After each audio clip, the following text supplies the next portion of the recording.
Dean, you can start the meeting at any time.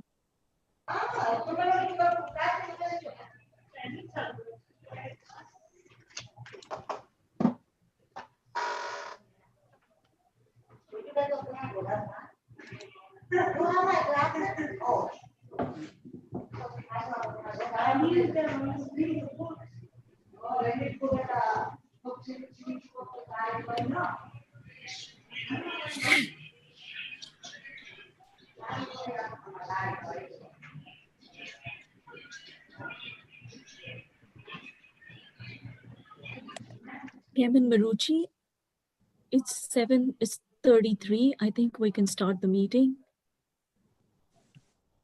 Barbara, can you start the meeting? Dean's having trouble with his volume. All right. Should I just? Thank you. Well, if you all want right. to call the meeting to order, we could do the flag salute. Okay, I'll call the Oak Ridge Planning Board meeting to order. We'll salute the flag. I pledge allegiance To the flag of the United States of America and to the republic for which it stands, one nation, under God, indivisible, with liberty and justice and for justice all. for all. Okay, roll please. Adequate notice of this meeting of the Oak Ridge Township Planning Board has been provided in accordance with the Open Public Meetings Act at least 48 hours prior to the commencement of the meeting by prominently posting in the municipal complex an announcement giving the time, date, location, and agenda of this meeting, mailing such announcement to the Home News and Tribune, filing a copy of such announcement with the municipal clerk. Mr. De Palma? Here. Mr. Renna? Here. Mr. Lauer? Here. Mr. Mamakis? Here. Ms. Cannon? Here. Mr. Schmitz? Here, Mr. Lenning? Here. Mr. Pink? He's trying to load. Mr. Petty? Here. Chairman Marucci? Is here even somewhere. Mr. Sardillo? Here. Ms. Sawant? Here. Ms. Shapiro? Here. Mr. Hart? Here. Ms. Drum? Here. We're good to go. Okay, we have the minutes for the February 16th, 2021 meeting, planning board meeting. Do I have a motion? I'll move it. Moved by Mr. Lauer, your second. Second. Okay, roll call, please. Mr. De Palma? Yes. Mr. Renna? Yes. Mr. Lauer? Yes. Mr. Mamakis? Yes. Ms. Cannon? Yes. Mr. Schmitz? yes, Mr. Lenning? Yes. Mr. Pink? Yes. Mr. Petty? Yes. Chairman Marucci? Not back yet. Okay. Okay, we have resolution 37-2020P Matchaponic Estates minor subdivision. Do I have a motion? I'll move it. Ernie. Okay, who's that? Ernie? Ernie seconded it. All right, moved by Mr. Lauer, seconded by Ms. Ernie. Roll call, please. Mr. De Palma, Yes. Mr. Renner? Mr. Renner? Unmute, please. Yes. Thank you. Mr. Lauer? Yes. Mr. Mamakis? Yes. Ms. Cannon? Yes. Mr. Schmitz? Yes. Mr. Lenning? Yes. Mr. Pink? Yes. Chairman Marucci? Yes, finally. Okay, good. It's all yours. Hey, where are we? Just roll call? We're up to the public hearing. Okay.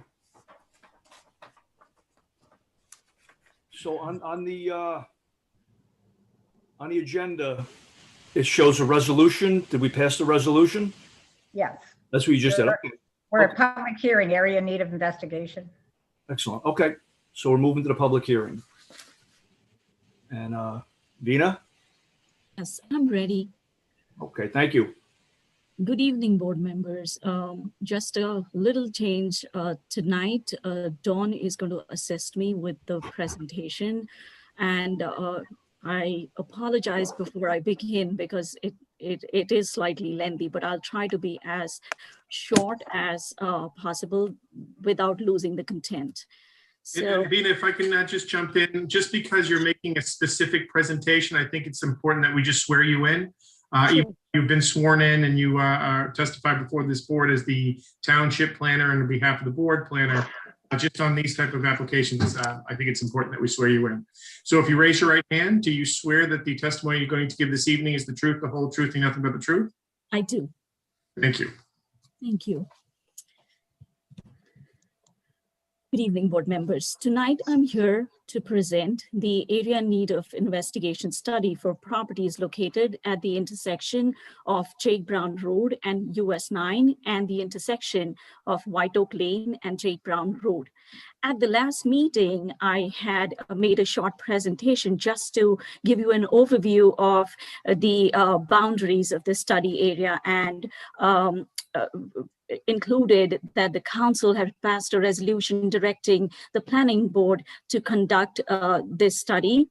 So the law governing redevelopment by municipalities in New Jersey is set forth by the local redevelopment and housing law.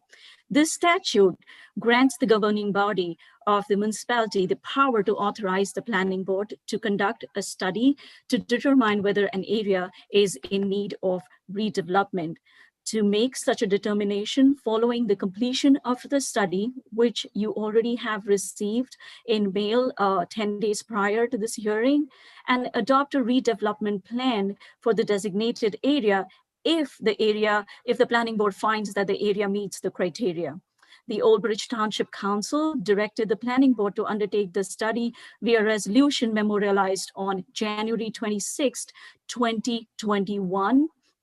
Such an area may be determined to be in need of redevelopment only if, after an investigation by the planning board and a publicly noticed hearing, it is found to meet at least one of the 8 criteria and will further be explained during the presentation to follow. Dawn, you can go to the area map. What you have on screen is the study area boundary. It consists of 16 parcels. The area, as I mentioned, is located at the intersection of US 9 and Jake Brown Road and White Oak Lane and Jake Brown Road. Majority of the parcels within the study area are vacant. We also have the Glenwood Country Club, the Old Bridge Rifle and Pistol Club, Board of Education building, and the Old Bridge commuter parking lot within the study area. The study area also contains 2 farms. The existing land uses within the area are recreational, institutional, and mostly vacant. There are 11 properties within the study area that are classified as Q farms. I'll get into details with it later.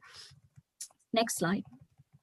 Hey, Vina, just real quick, before you go any further, it has nothing to do with your presentation, but whoever from our township that is on controlling the television. I got a couple of messages that it's extremely low. So whoever is behind the scenes, if we can just turn the volume up so folks on the television can hear. I seem to be the TV police every time between council meetings and now a planning board meeting. People like to tell me that the volumes are down.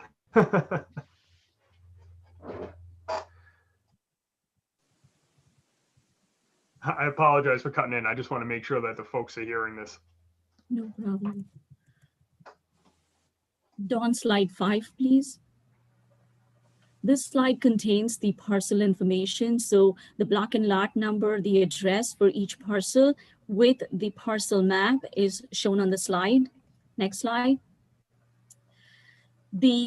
This is the zoning map pertaining to the study area. The study area is covered by 5 zones, including 2 residential zones, R120 and R40 zones, 2 commercial zones, EDO3, Economic Development Opportunity Zone, and OG2, Office General, and 1 industrial zone, ST1, Special Development Zone.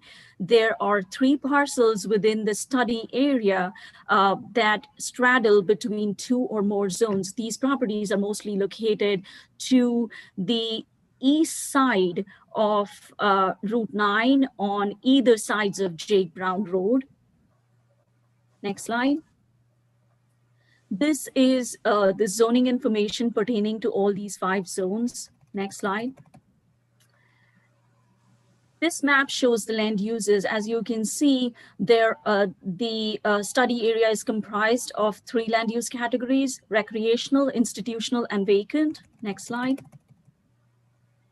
Out of the 16 parcels, 2 contain recreational use, 2 contain institutional use, and 12 are vacant.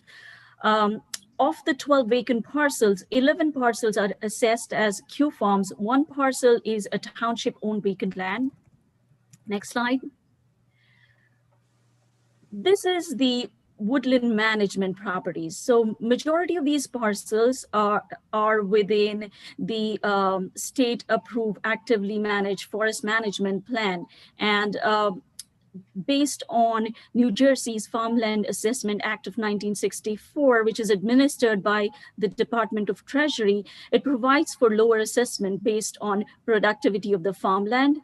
The property tax classification, as I mentioned, for all 11 parcels is of Q farm.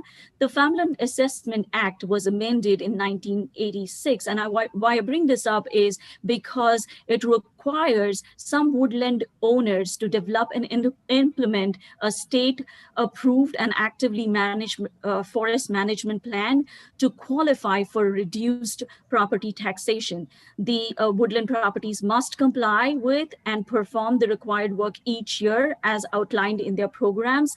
And this program is administered by the Office of the Tax Assessor. 11 of the privately owned parcels have implemented the state-approved woodland management plan.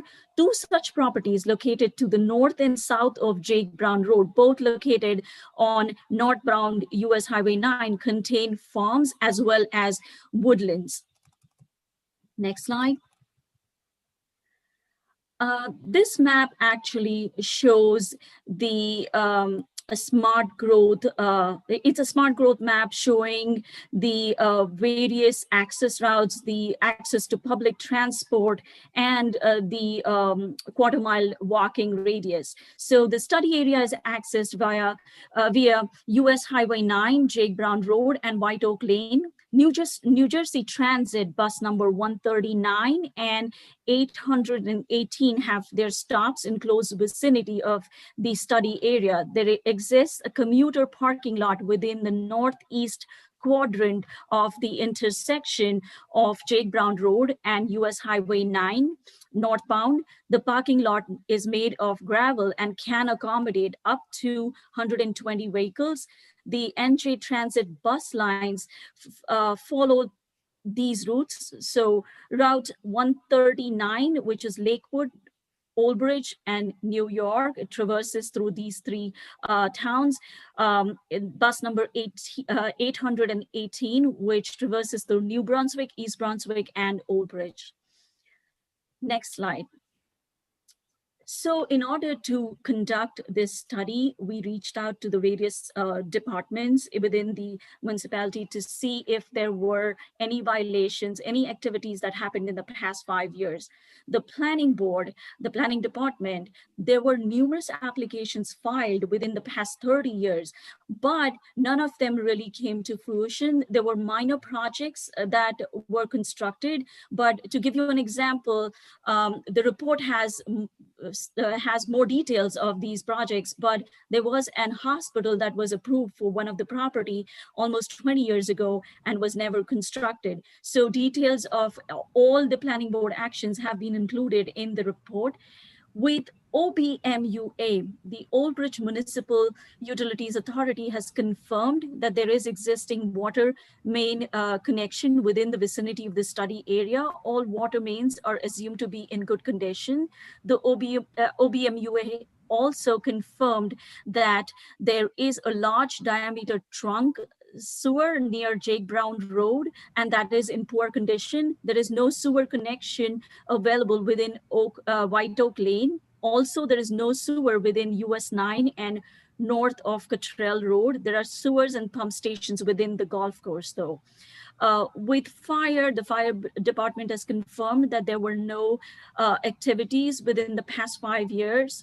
With the tax department has indicated that there were no tax delinquencies in the past 5 years. The police have noted that in the past 5 years, there were 154 accidents within the study area. With engineering, can you move to the next slide?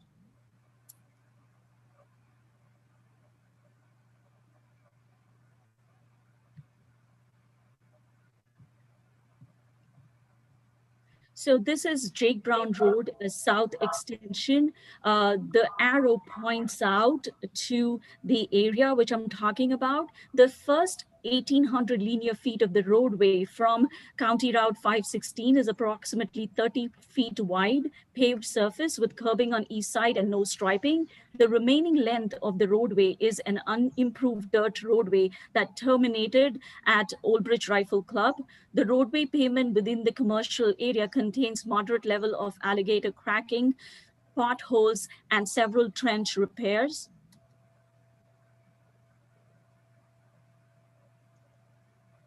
So the White Oak Lane extension from Old Bridge Matawan Road currently dead ends at the last commercial property.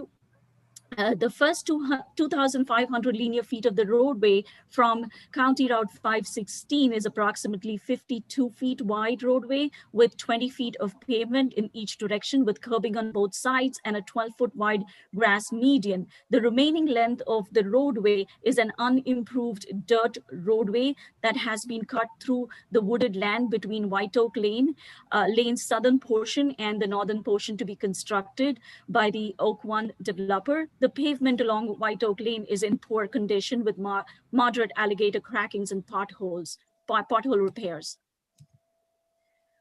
Fairway Lane is located on the west side of the US Highway 9, is heavily used for U-turns for vehicles who wish to travel north on US 9 or by vehicles who wish to travel to Glenwood Country Club. The pavement needs resurfacing as it has numerous trench repairs. There are no shoulders, curbing, or sidewalks. Next.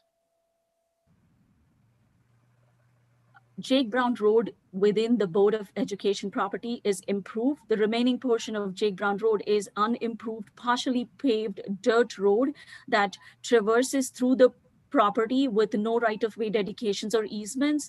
The roadway within the Board of Ed property is experiencing severe alligator crackings and potholes. In addition, the short radius for the 50-foot right-of-way easement on the Board of Education property should be increased to eliminate the sharp turn to north and increase safety to vehicular traffic, so it poses traffic concerns. Next slide.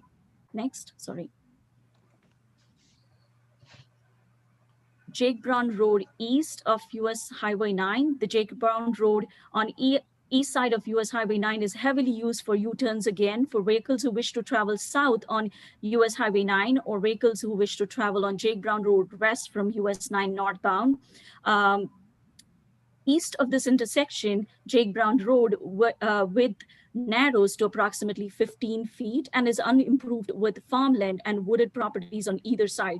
The unimproved roadway widens to approximately 21 feet 800 feet west of its intersection with Spring Hill Road and Cottrell Road. This widened section of the roadway has two residential properties that front on Jake Brown Road.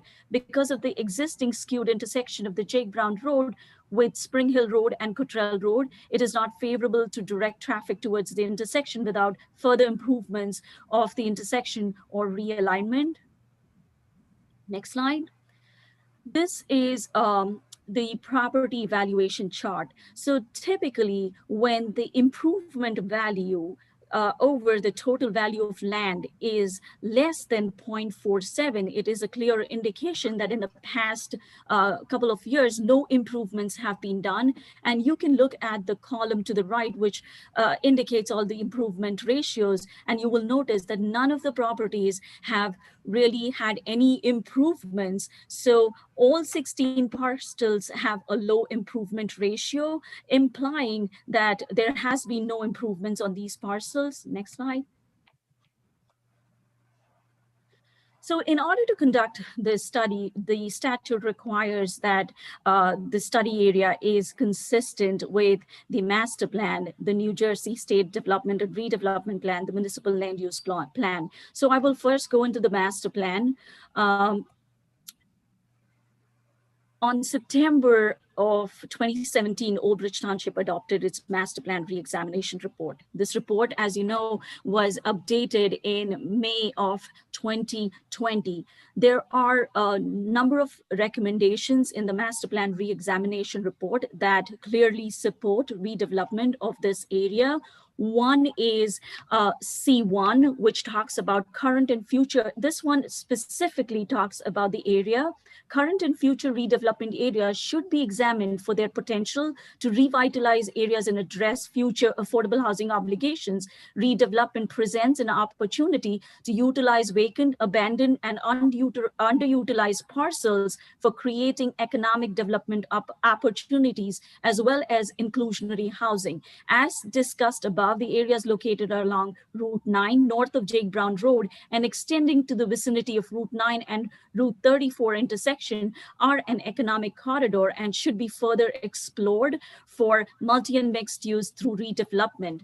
C2J, which talks about the changing market and how office use or the need for office use has kind of diminished over years, and it calls for reevaluating this zone and looking at the uses that are permitted in this zone.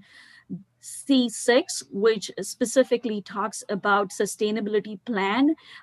Since many of these properties contain environmental sensitive lands, I think this is important that any future development that happens on these properties is sustainable.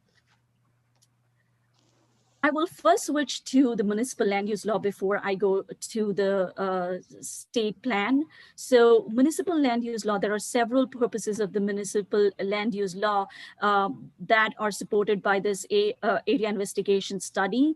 Purpose A, Purpose H, Purpose I, Purpose J, and Purpose M, and Purpose N. All of them support the area investigation study. These are written in detail in the report that was provided.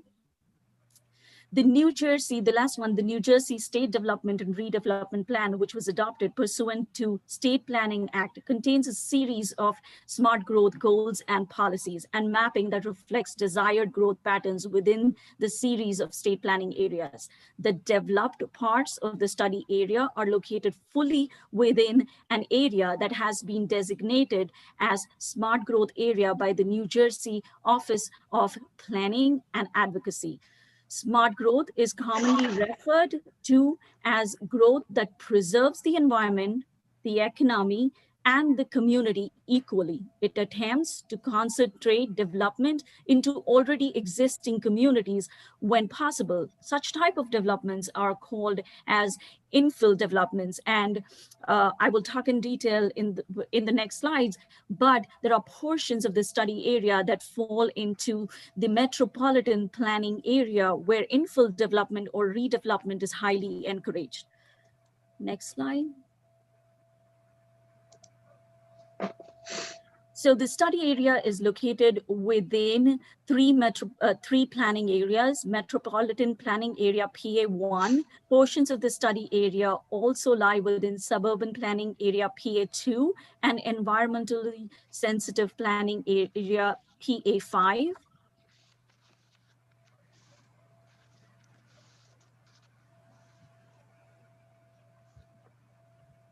So metropolitan planning area and suburban planning area are the areas where redevelopment or future development is, the focus is to encourage development and redevelopment within these areas. The environmentally sensitive area, planning area is where the intent is to protect environmental resources, the protection of large contiguous lands, and to accommodate growth only in centers and protect the existing character of the communities. Next slide.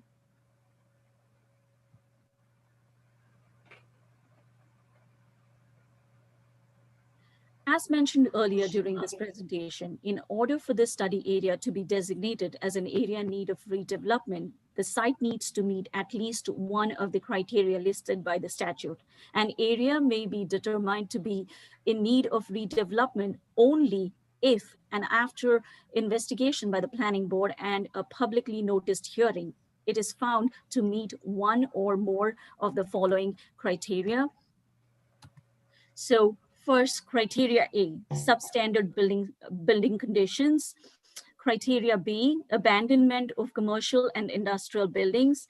Criteria C, public land and privately owned land. Here, I would want to emphasize that this is vacant land that is owned by the municipality, the county, a local housing authority, redevelopment agency, or redevelopment entity, or unimproved vacant land that has remained so for over 10 years prior to the adoption of the resolution, and that by reason of its location, remoteness, lack of means of access to developed sections or portions of the municipality, or topography or nature of the soil is not likely to be developed through instrumentality of private capital. I read this out in detail only because there are a couple of properties within the study area that meet this criteria. Criteria D, which deals with deleterious land use, faulty design, obsolete layout with detrimental impacts. Next slide. Criteria E, a growing lack or total lack of proper utilization of areas. F, natural disasters. G, urban enterprise zone. H, consistency with smart growth policies per law or regulations. Our study area, the 16 properties, most of these properties meet 4 criteria out of these. First one is criteria C. Out of the 16 properties, there are 12 properties that meet criteria C, and the properties are listed to the right in the table 9 and also are shown on the map. Next slide. Criteria D, which 3 properties meet criteria D out of the 16, and these properties have a deleterious land use, faulty arrangement, it has obsolete layouts, and that especially I want to talk about the one on J. Brown Road.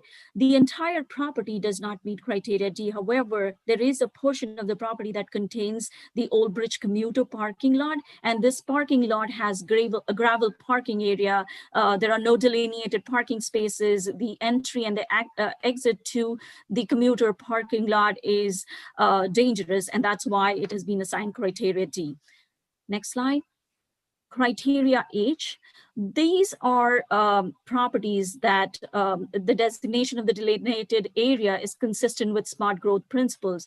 The way this criteria has been assigned is that portions of these properties also lie within the Metropolitan Planning Area 1. These properties are easily accessed via road as well as the NJ Transit bus, and that's why these property, and they are within walkable distance from these the bus stops, also from the commuter parking lot, and that's why criteria H has been assigned. Next slide.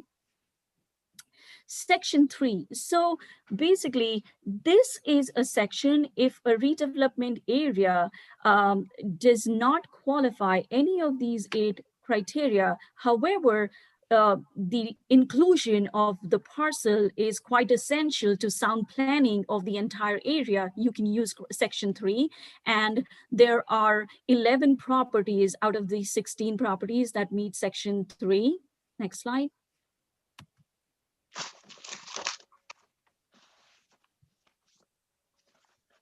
So in summary and conclusion,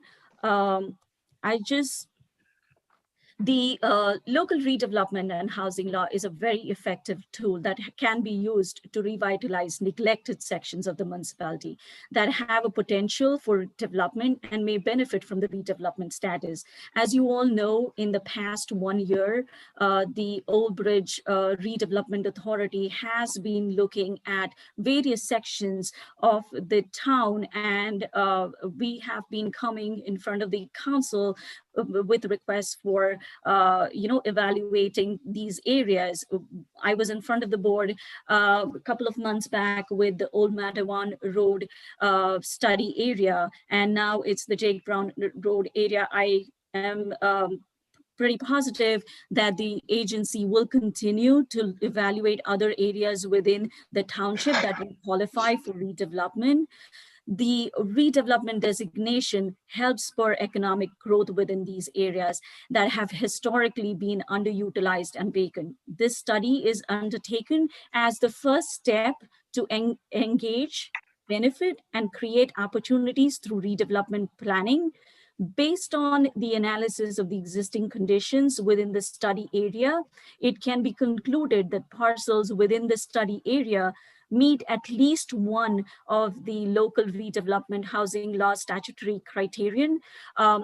I typically, when I do an area investigation study, I ensure that a site meets at least 2 criteria, and because there are certain criteria that could be applied to a property, like, for example, even lack of landscaping, lack of fencing would, I would be able to assign a criteria. That's why I try my best to see that that a property that I am recommending for area investigation includes at least 2.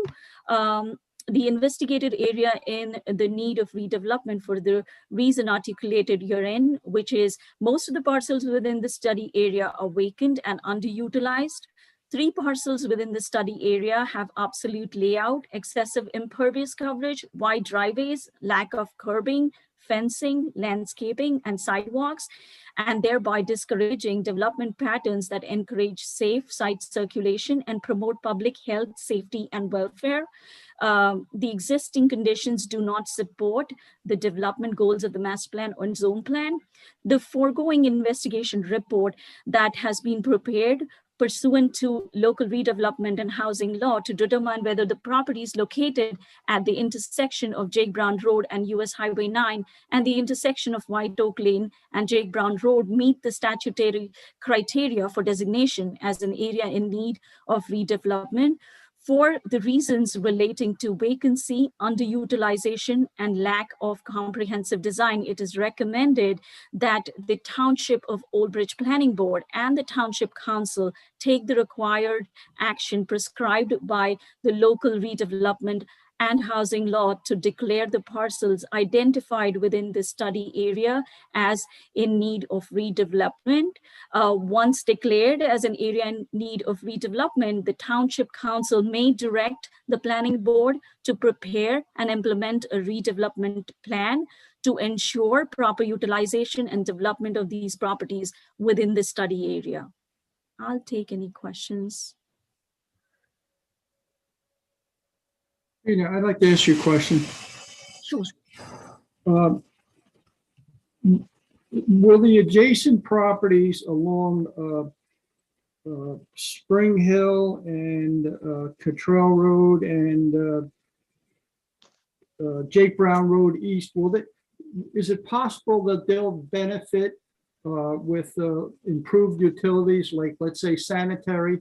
Because I don't believe there's any sewers on there now. You think that's a possibility, considering they're so close to the improvement area?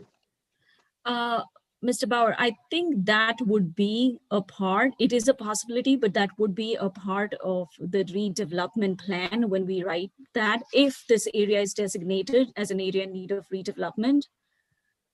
Because I would like Nicole to chime in, but I know that in her report, there was some discussion that there shouldn't be a through access to Cottrell Road. Correct me if I'm wrong, Nicole. So I don't know, but I think that's something that can be handled at the redevelopment plan stage. Yes, I kind of understand that. I know that Jake Brown Road won't be going through, but it would be a shame for utilities to be so close, especially sewer, and to these homeowners in that area, and not be able to connect. It would be nice, is what I'm thinking.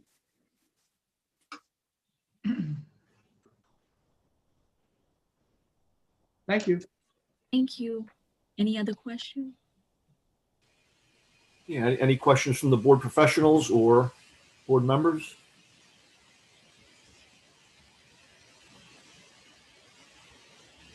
Well, I would just like to say that I agree with Mr. Lauer, because we've always, I'm not sure it's pertinent to this particular, the redevelopment, but I know whenever we do any kind of approve or have anything before us that involves development, we want to try to make sure that the surrounding areas will benefit by getting utilities that they normally wouldn't have access to. So I would think we try to apply the same thing in a redevelopment area.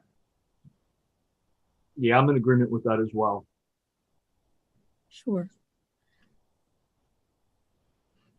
Being a great presentation. Thank you very much. Thank you.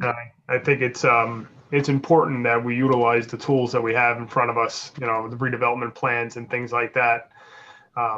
It can benefit not only these parcels of land, just like we've just discussed, potentially even other parcels of land outside of this redevelopment zone. So, and I think to Bina's point, as we kind of go through these processes and we move this along, should we decide to, that it does allow us to write that redevelopment plan potentially to benefit more than just these few parcels of land.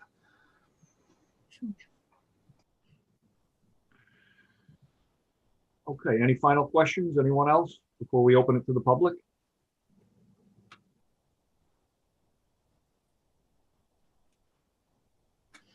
Okay, and I'm assuming this is being that this is a public hearing, we're opening it to public questions. Yes, Chairman. And if I may, just before you do so, if I can just advise the public, if anyone's here on behalf of this application, that the public comment that we're looking to hear from this evening is with regard to the presentation and the board's deliberation and determination as to whether or not these properties meet the criteria as to whether or not they, for a redevelopment, to be deemed an area in need of redevelopment. And the action of the board at this time is only to make a recommendation to the council as to whether or not this area is meets the criteria to be an area in need of redevelopment. At this point, the board is not discussing what the potential development would be, if there is any potential development, which ends up really just being nothing more than a rezoning of the property. There is no, this consideration is not a condemnation redevelopment. It is a non-condemnation redevelopment. So there is no taking of land, and there is no requirement that any property owner or future developer develop the property. But it puts forth a additional zoning and benefits that could a property owner could take advantage if they wanted to do so. But I just wanted to, Chairman, I appreciate it for the time, just to advise the public that at this point, we're not discussing that. We're not discussing the board. It's not before the board as to what potential development's going to be there, or what type of development, or what could be included in the redevelopment plan. It's just whether or not the properties meet the criteria as presented by the township planner. Excellent. Okay, thank you, Mr. Sordillo. Okay, let's open it to the public. If there's anyone out there that would like to ask a question. We have one raised hand. Matt Morgan. You're unmuted. All right, thank you, Vina. It's Matt Morgan, Greenwood Road in Old Bridge. And I know this is a little early because you mentioned that this is just to determine if it's going to be redeveloped or not. But I'm calling on behalf of the Arbors community that I'm a resident of. And talked to a lot of residents before I made this call. And it's actually positive. We see that there's a good benefit here, specifically regarding the section of Jake Brown Road between Route 9 and Cottrell. And we had a suggestion we wanted to make for future consideration that if this does get redeveloped, which seems like this is going to move forward, that the town would request this of a future developer or require it. You mentioned the intersection there with Spring Hill and Cottrell not being suitable for traffic to be sent down. And I know when the developer went for the council, they basically said the same thing, wouldn't be sending cars down that way. The Arbors community actually feels pretty strongly that they do want to see that become a link between 9 and Cottrell, because for decades, this community is one of the earliest family developments in Old Bridge, has dealt with, you know, kind of an antiquated design, 2 tight turns, a big long straightaway, kids play in the street, a school there, but cars that are speeding through, slamming it, flying around the curves. And it just seems like nothing's ever going to get done there or can be done. And a lot of these people who are causing that traffic situation there, they're just using it as a cut through. Because you could be coming up Route 9 from Jackson, from Freehold. If you're going to anywhere on Route 34 in Old Bridge, you're even north there, you're going to the harbor, you're going to Clifford Beach, you're, delivery drivers are much more common these days. A lot of people are relying more on GPS and map software than they did 10, 20 years ago. It will always tell you to cut through the harbors. And if Jake Brown Road was improved and that intersection was able to handle the traffic, it would tell them to go through, warehouses and farmland rather than putting a kid's life in danger. It would reroute the people. And maybe not everybody. Some people it's baked into their mind, but you take a lot of that traffic burden and a lot of the worry off of the families in the arbors who've been dealing with that for forever. So that was just some food for thought. If that could be put into the plan, I think it would help a lot of people. That's my comments for tonight. Thank you. Thank you, Mr. Morgan. We have no raised hands. Okay, we'll give it a minute or so. Sure.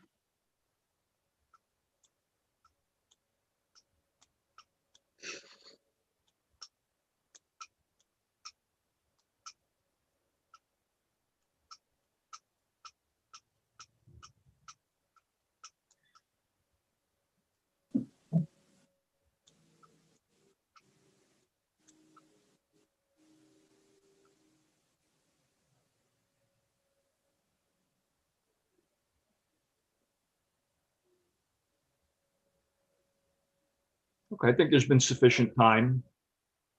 Any raised hands yet, Vina? No. No. Okay, so we'll close the public portion. And are there any more final comments from the board or the board professionals? I just want to make one comment. There were some minor typographic errors that were fixed, and the study that was emailed to the board members, I think a couple of days back, is the latest. So I would recommend that if the board votes on this study, you voted with those revisions. Okay. Anyone else? Mr. Chairman, if I may, I just wanted to advise that I I slightly revised the resolution that is on next on the agenda if the board so determines to vote on it, just to indicate that we did have a public comment but no objections to the plan.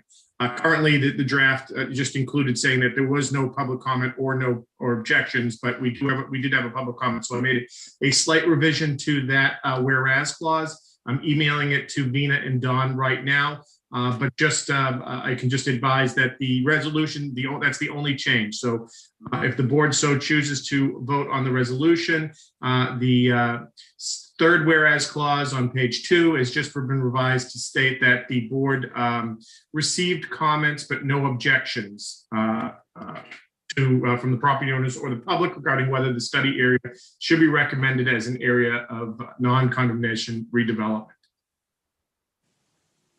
Okay, and Mr. Shortdeal, before we go to vote, do you wish to further summarize it, or Vina?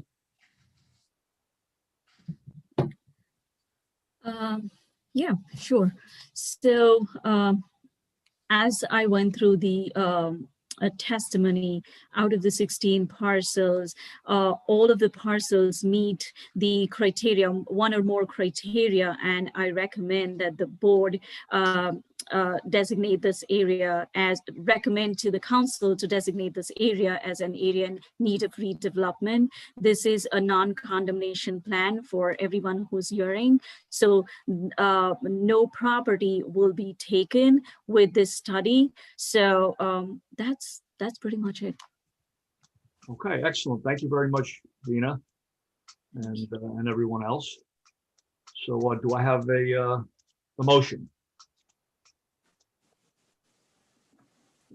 I'll move it. Okay, moved by I'll Mr. second it. Palmer and seconded by I'll second. Mamakis, Mr. Mamakis. yes. Okay, Mr. Dawn? De Palma, Yes. Mr. Renner, Yes. Mr. Lauer, Yes. Mr. Mamakis, Yes. Ms. Cannon, Yes. Mr. Schmitz, Yes. Mr. Lenning, Yes. Mr. Pink, Yes. Chairman Marucci. Yes. Okay, thank you, everyone. Thank you, Vina. Thank you, board members. Okay, that was very informative. And again, thank you, Vina. And we're going to move on to the completeness waivers. We have to do the resolution. Oh, I'm sorry, it's at the top of the page. I didn't see that. Okay.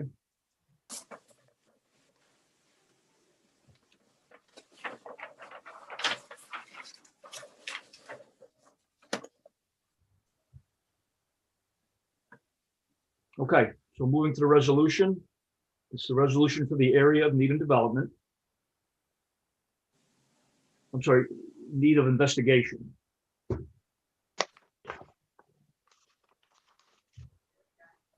I'll move it. I thought that's what we The just. resolution I was referring to, this is the resolution that memorializes the board's decision to recommend that the area is deemed an area in need of redevelopment. And it's the township council that will make that designation.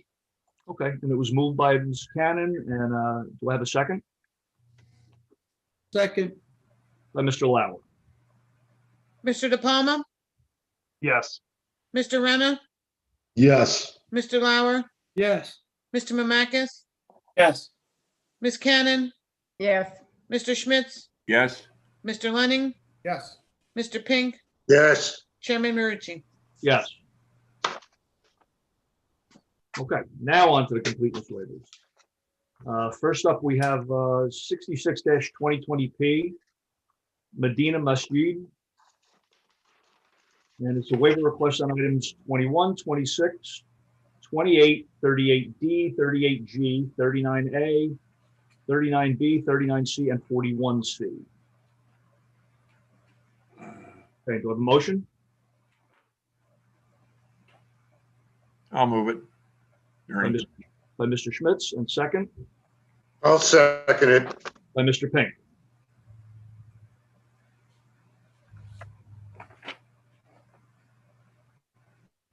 But I thought that. Don't we have to the- discuss it first Yeah, before? the staff didn't recommend all these waivers. Yeah. Oh, I'm sorry. Okay. Good evening, Mr. Chairman, members of the board. My name is Peter Lamford. I'm the attorney appearing on behalf of the applicant. And just for background, we did request 9 waivers. This was reviewed by your planner, and 4 of the waivers were recommended. The other 5 were not. It is our position that we will be happy to provide all of the documentation requested. It's just a matter of timing. And perhaps not to take too much time, I would like to have our site engineer explain why we don't want these to provide these items at this time, but at a time in the future. So if Mr. Khan is available, I think he is here. Perhaps we can have him just give the board the reasoning for the request for the waivers. We trying to find him on the screen.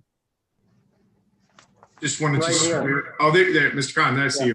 Yeah. Could you please just raise your right hand? And do you swear that the testimony you're going to give this evening be the truth, the whole truth, and nothing but the truth? I do. Thank you. You may proceed.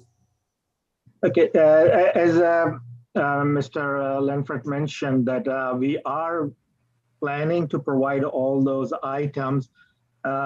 Again, those items that are requested, mainly like the profiles and cross sections on the street for the utility connections.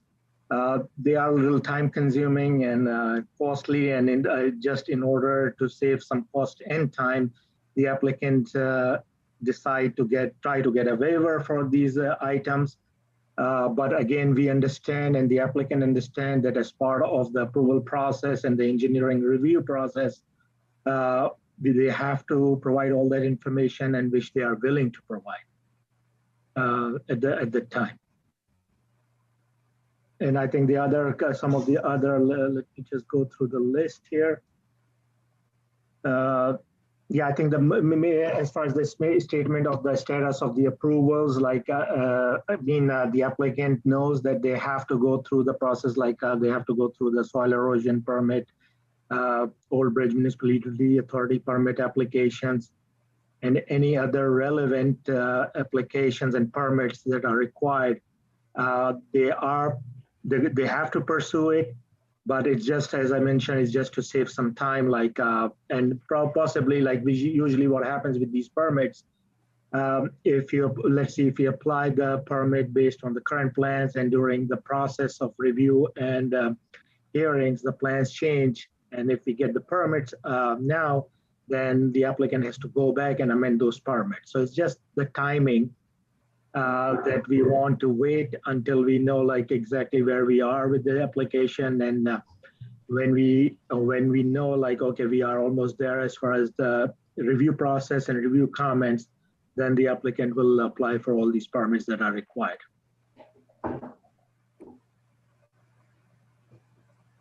If I may further add, and then let the board move forward on their decision. This is an application to renovate an existing dwelling and to construct a 2-story religious building on the property in question. There are no public improvements. There are no streets that are being proposed as part of this application. Any of the improvements that we are making are all on site or connected to the streets, but there are no public improvements. Okay, thank you. Do we have any questions from the board professionals or comments? I do have some comments. Board members, I did review this application for the waivers, and there are significant changes to the site that are proposed. It is like Mr. Lanford said, there is a dwelling on the property, and a 2-story religious building is proposed. There will be 7 classrooms, and there will be almost 150 parking spaces on the site. I did discuss this application with the engineering staff, and we all believe that these items are required to do a thorough engineering review. Also, some of those items would be anyways required by OBMUA, so we would like to have those items submitted as part of the planning board review. Okay, thank you, Vina. I have a question. Sure. I'm looking on the GIS, but I don't see the block, and I don't see the lot coming up on the GIS. 3911 and 3912. It starts at 40 and has two at 4.11, 4.13. But if you could just explain to the board members where this exactly is, because it says Lawrence Parkway. No, actually, the property is located, the street address is 524 Morristown Road. That's correct. It's a county route 689. So I think I know when you sometimes Google, it takes you to a different place rather than the site. So I think that's what's happening when you search it.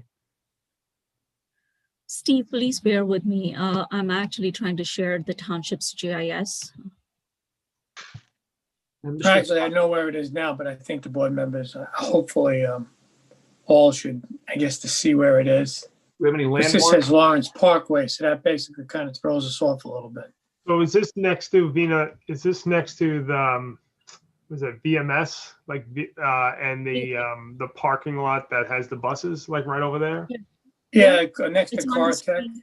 It's on the screen for everyone to review. This is the Ah, site, good, thank you. and the block and lot number is accurate. It's 39.11 and 39.12, but this is the parcel right next to waste management that was approved by the zoning board. And yes, opposite to VNS Power. So it's just parcel 524 on the screen. Yes. Yes, that is correct. That So is, It's not 514. It's 524. this is the one. Okay. 524. And this one, but I don't Oh. know why it's picking up. Yes, this is the one. Okay, just that one. Yeah, these two. And where is it on the right, going which direction on Morristown Road? Which side of the road is it on? It is to the, let me think. Headed It is toward- to the north side of Morristown Road. Yes. This is kind of, it looks like it's going from, if you're going down Disbrown, you make a left onto Morristown up towards 34. Oh, And this is EDO one, correct? What it says on here.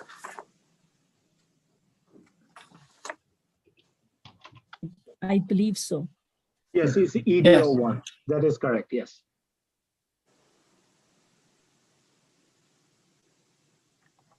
Chairman Marucci, can I ask a question? Absolutely, shoot. On my paperwork here, it says to renovations to existing dwelling. Is that the buildings is that the location of the building that's been torn down, right down to the foundation? Could somebody answer that question?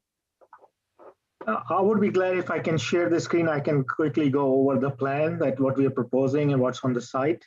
Well, I just want to know if that's the same location, because I know the building, there's a building there that's down, completely Leon, gone. actually, the building that currently now is being used, it used to be utilized as a mosque, or it's a small residential dwelling type structure.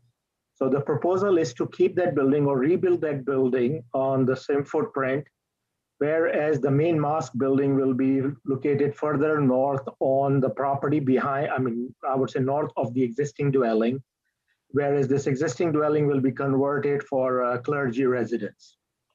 Okay, thank you. So, yeah, that's the Mr. plan. Bauer, Mr. Bauer, this is where my cursor is, Yes. the building. Thank you. I'm familiar with that. Thank you.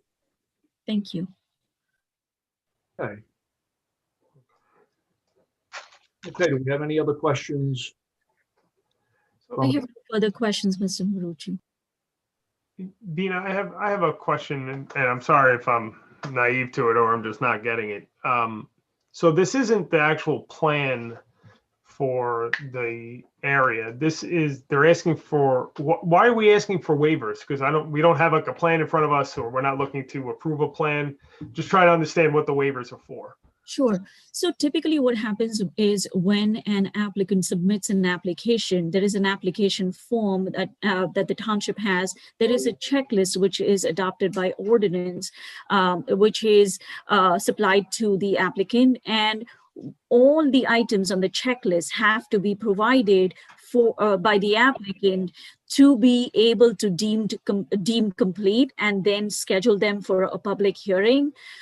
What happens is if an applicant, the applicant can ask for any number of waivers, but then the administrative officer reviews those waivers based on the submission and makes recommendation to the board whether those waivers should be granted or not.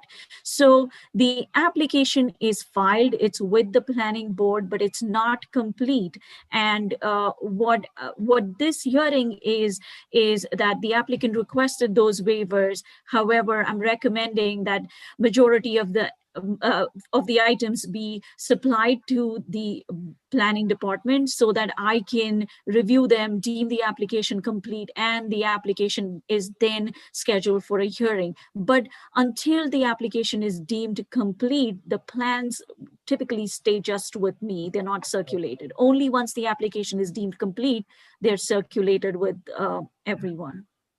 Okay, so these are waivers to the checklist that's needed to go Yes. to you prior to Review moving the plan. forward? Yes, that is correct. Oh, okay. And do we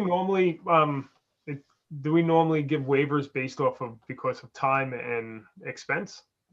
Is that what it tends to be more of? No, 'Cause, no, that's how it was explained. There's time and expense rather than anything else. And I'm sorry, and I'm sorry, Mr. Khan, if I'm misinterpreting what you had said. I'm just trying to better understand. If I may, it is time and expense, but also I think the issue is that it was our opinion that the board and the reviewers, your staff can review the plan and make a decision based on the information that we have already provided, and that some of this information will then be provided down the road in order to expedite the process. Again, we're not looking not to provide the information, it's just a matter of timing.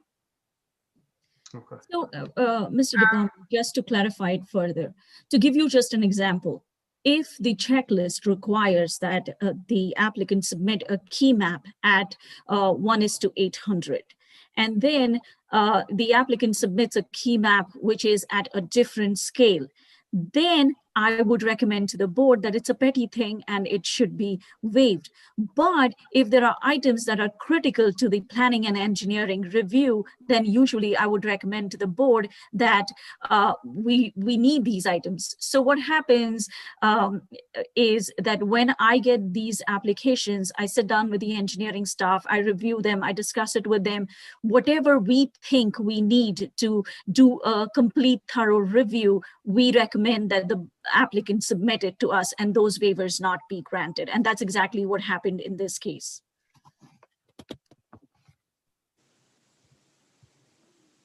Yes, I would just like to comment that I think that these seem to be essential in order for us to get a well thought out engineering review.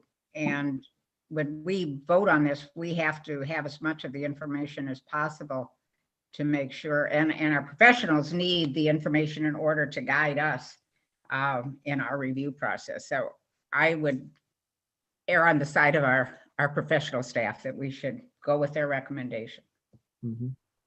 Chairman Marucci, mind if I ask a question? No, go ahead, Mr. Mamakis. Thank you. Vina, this is an EDO1 zone. Now, if we get past the waivers, I believe, or correct me if I'm wrong, variances are going to be needed, and I may be too far in advance for this, but being an EDO1 zone, I guess variances will be needed. It's a religious institute, so I would hold off from commenting on that. It's too far, Gotcha. too early. This is just if they meet the checklist requirements or not. I haven't done a thorough review of the application. Thank you. Okay, anyone else? I just want to clarify one thing. I'm sorry, I'm being a pain today. No, it's good. It's good. We are approving, I guess it's 21, 28, and 39A, and that's it, right? Just 4 of the 9 we're looking to approve, and the other ones you're recommending to us that we keep them in and we do not approve the waivers. Is that correct?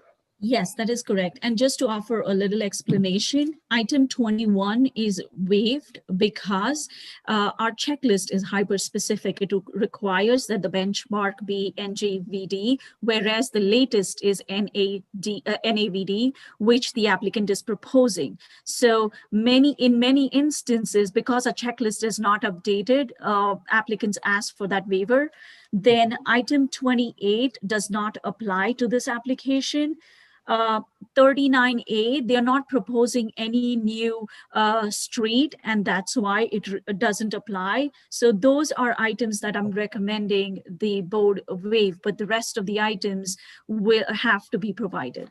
Okay, so 3 of the 4 that we're waiving really have no bearing on this particular site.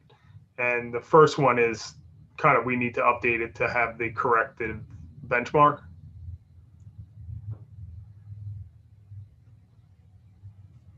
Actually, we have the benchmark, and I think as Mr. Sawant mentioned, the benchmark is in a different datum. But on our plans, we have a conversion from the datum that we used versus what the township. There is one more item, that is 39C, which I'm recommending to be waived because that is provided actually. A waiver was asked, but that information has been provided. So that is why you have 5 of the items that I am recommending that the board not waive. Okay. And 4 that you do. Thank you. I'll stay quiet now, Vina. Okay, any other questions? Okay, so I'm going to consider that banter was the official summary, and we're ready to go to vote. So, Well, can you just review what we're voting on, the numbers again? okay, Vina? 21, 28, 39A, and 39C. Vina, you're muted. That is correct. Correct. Item 21, item 28, item 39A, and item 39C. Okay, I'll move it. Okay, do I have a second? I'll second it. Second by Mr. Pink. Mr. De Palma, Yes. Mr. Renna, Yes. Mr. Lauer, Yes. Mr. Mamakis, Yes. Ms. Cannon, Yes. Mr. Schmitz, Yes. Mr. Lenning, Yes. Mr. Pink, Yes. Chairman Marucci. Yes. Thank you very much for your time, and we'll see you in a couple of months. Okay. Thank Thank you you. very much. Thank you. Okay, moving on to the next completeness waiver. It is 01-2021P, Bright Point Housing, and the waiver requests for items 3D. I'm sorry? Okay. I'm getting an echo. Okay, it's items 3D, 38D, 38E, 38F, 39B, 39F, 42D, 42F, 42H, and 48. And that's for Bright Point Housing.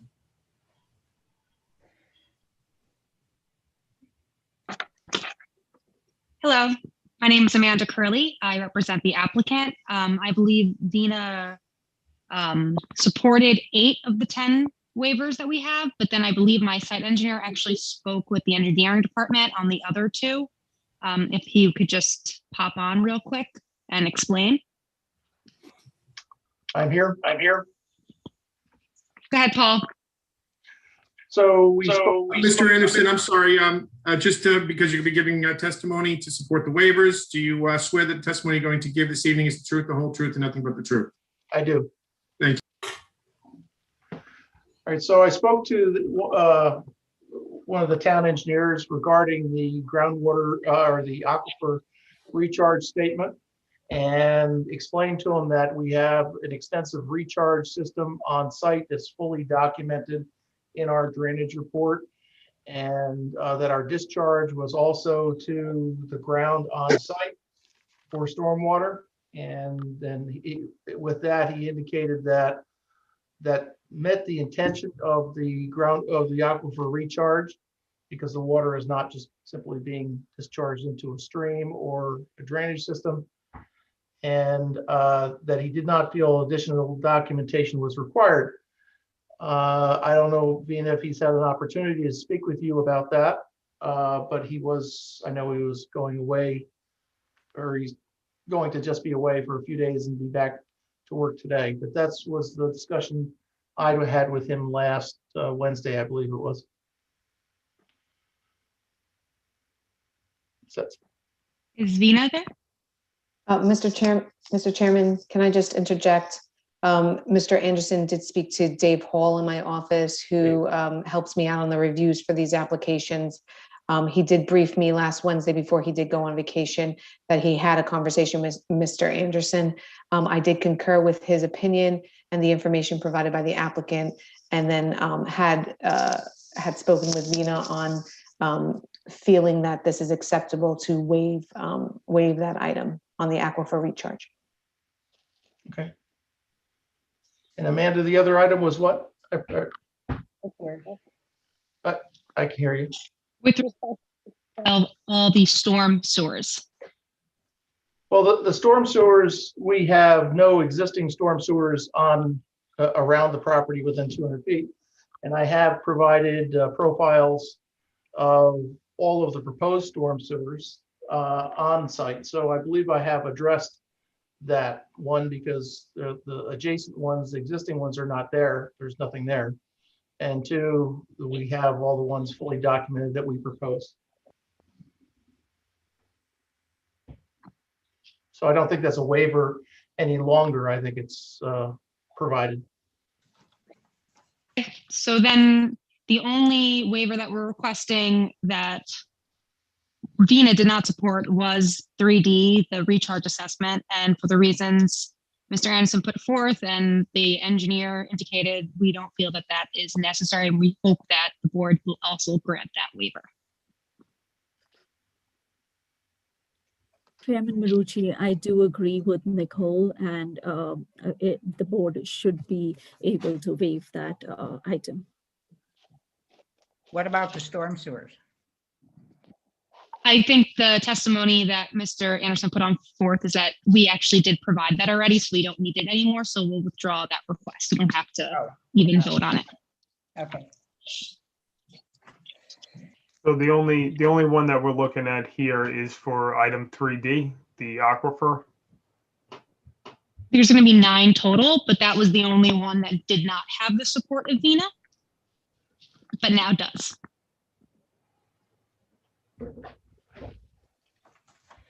The other ones are, for example,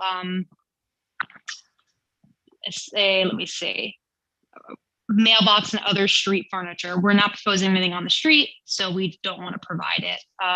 Mailbox room is going to be within the building because it's a multifamily apartment building. Recreation facility and details plan. The recreational space is actually provided on the roof, so we asked for a waiver for that because we already did provide it, just not in the form that the checklist wants.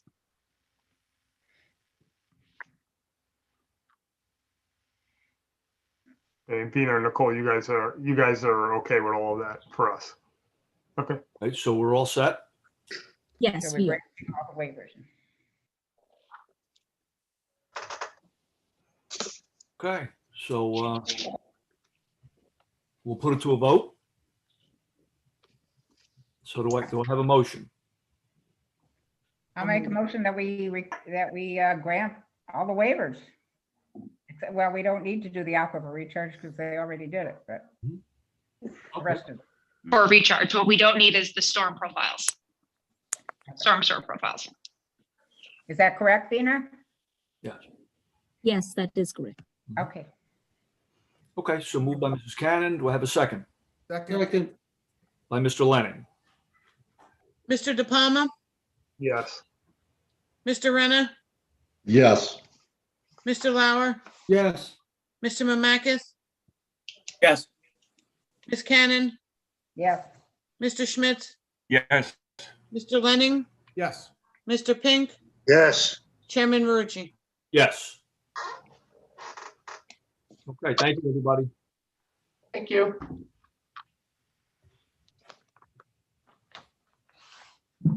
Okay, for Woodhaven Village, we're moving on.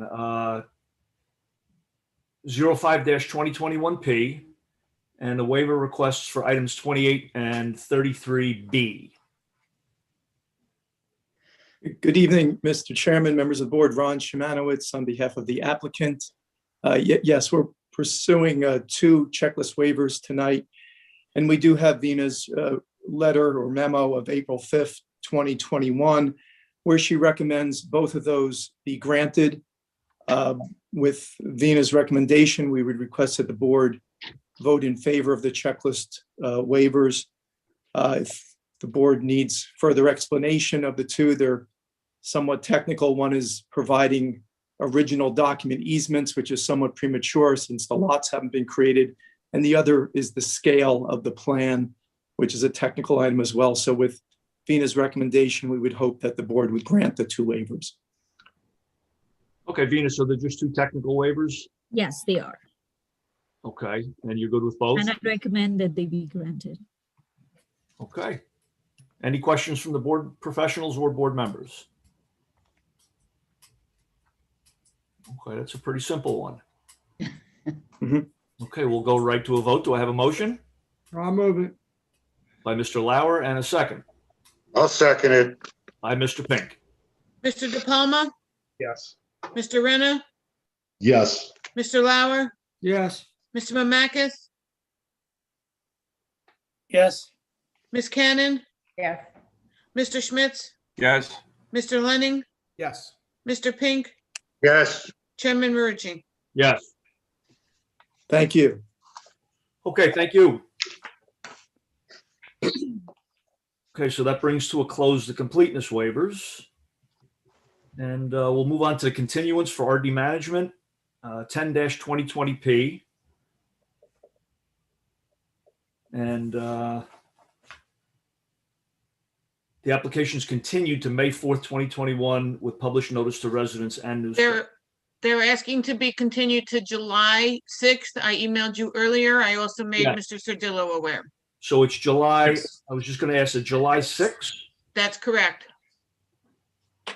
And they will be renoticing and republishing notice for that meeting. Okay, excellent. Is that going to be an in-person meeting? please. Does anybody know? I don't know. Vina, is that going to be an in-person meeting? We don't have a date for in-person meetings yet. But I don't believe so. Mr. Chairman, can I interject 1 second? Yes. I know that the administration is working on getting the building back open to the public as well as to our board members, but just so that the board is aware, and I apologize for not bringing this up sooner, and I'm going to come back to you next meeting with sort of a picture of what's happening. We're actually doing renovations to the courtroom beginning middle of July and should carry through to the end of August. And what I could do next meeting is just give you a rendering of what the future improvements will look like so that you can have an idea of what to look forward to come September. So if we are opened and back into the building before then, just know that we're probably going to have to do a Zoom in between, but perhaps even the August meeting and hopefully not the September meeting. But I just wanted to bring that to the board's attention should we reopen prior to that middle of July timeframe. Okay, what are the renovations? What do they consist of? So if a lot of it was driven by our TV studio. It is extremely dark in the room. And then the visual and the audio would be improved. There's going to be a new acoustical cloud system in there So you'll see, or you can remember last time you were in the courtroom, the ceiling consisted of wood slats. And then there were these sort of canister lighting. So lighting that was like sort of recessed in a canister between this ceiling. But because the ceiling was open and it was wood slats, there was nothing to bounce the sound off of. So a lot of times when you're sitting on the dais, you can't hear one side versus the next. Also, the dais is going to be in more of a circular shape instead of straight across. So there'll be more of, an ability to see everybody on the dais from one side to the next. You're also going to be able to sit 14 on the dais instead of the number that's there now. And right now, because we're socially distancing, half of the dais is on sort of the ground floor. So what we're doing is we've put in guides along the floor and on the new dais table to have partitions permanently placed. Once hopefully the pandemic is over, we could then take out and slide out that panel. But should something like this happen in the future, and I'm knocking on wood right now that we're not in this situation again, we could always certainly slide those panels back in and hopefully continue to stay open because that permanent fixture is there. Also, the lighting will be upgraded. The acoustical panels will look more like a drop ceiling, but they'll still have the space for the existing canister and there'll be LED lighting. The brick walls will then be whitewashed to a lighter color so that the color isn't so dark. We're going to get new chairs, new furniture, and there will be a ballistic rating on the dais itself, on the dais walls, and new carpeting. So and then there's going to be a beautiful backdrop when you walk into the courtroom and you look behind the main seating area. There'll be sort of in this logo here for the township right behind me will then be embedded in the wall. So it's going to look sharp. I have a rendering. I'll share it with you at the next meeting, and I'll share it with council at this upcoming meeting, just so they could see the progress. We did have a steering committee that consisted of council president, council vice, our clerk at the time, TV studio, court administrator, mayor, BA. So our architect that was involved with the project. So there was quite a bit of us in the meetings. DPW staff also for logistic purposes. And how What about color are the chairs going to be? I want to know what color the chairs are going to be. After looking at orange chairs for 25, 30 years, I've been. There's certainly not going to be orange. That's for sure. It's gonna look very nice. I don't pick the selection of the chair colors yet. The selection will come, but I did pick the chair type, and because we are I'm gonna mess this up, quasi judicial court, there are rules on the type of chair that has to go into the courtroom, which I've never known. So they have to, although we want something that's semi-removable, so if we wanted to use the space and when we have any of our presentations or awards, and especially when our high schoolers or special needs come in and we're doing some sort of big event, if we wanted to remove a row or two, it's going to be a little bit more easier than removing the rows that are there now that are bolted to the ground. So there's a couple of, we did select the chair type, but not the color yet. Great, looking forward to it. Okay. Okay, so we'll move on to our only application for tonight. And that is 69-2020P Oak 18 LLC. Excuse me 1 second. Do we have to take a vote on the continuance? Because we never did that. I don't know, do we? Do we generally vote on continuance? Yes. Oh, okay. Okay. So do I have a motion? I'll make a motion that we grant the continuance to July 6th. Okay, Mrs. Cannon, and a second. I'll second that. By Mr. Pink. Mr. De Palma, Yes. Mr. Renner, Yes. Mr. Lauer, Yes. Mr. Mamakis, Yes. Ms. Cannon, Yes. Mr. Schmitz, Yes. Mr. Lenning, Yes.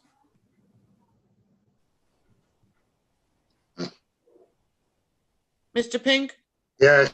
thank you. Chairman Marucci, Yes.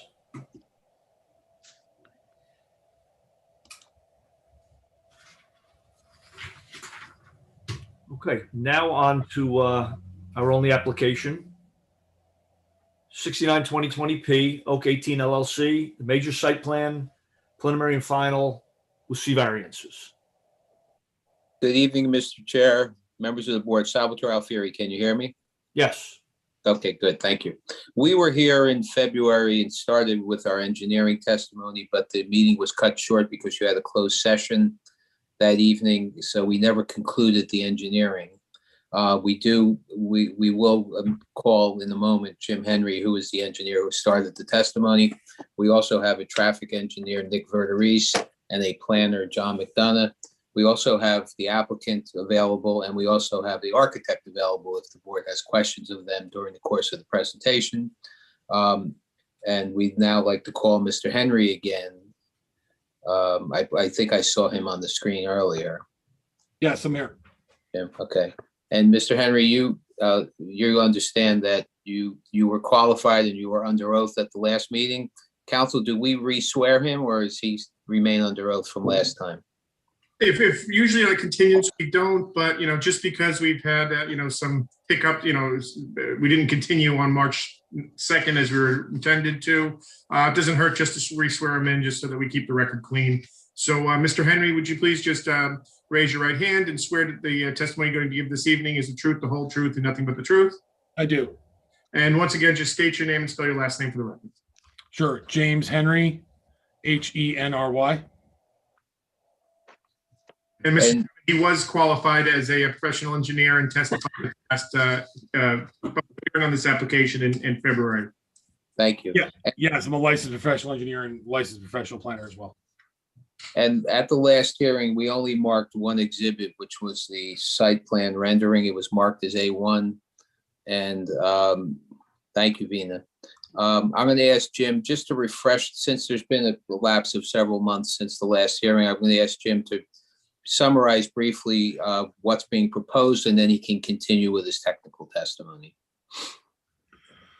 Sure. Just referencing, if you want to go to sheet 1 of the, or sheet 2 of the presentation, Nina, the aerial overlay. You have.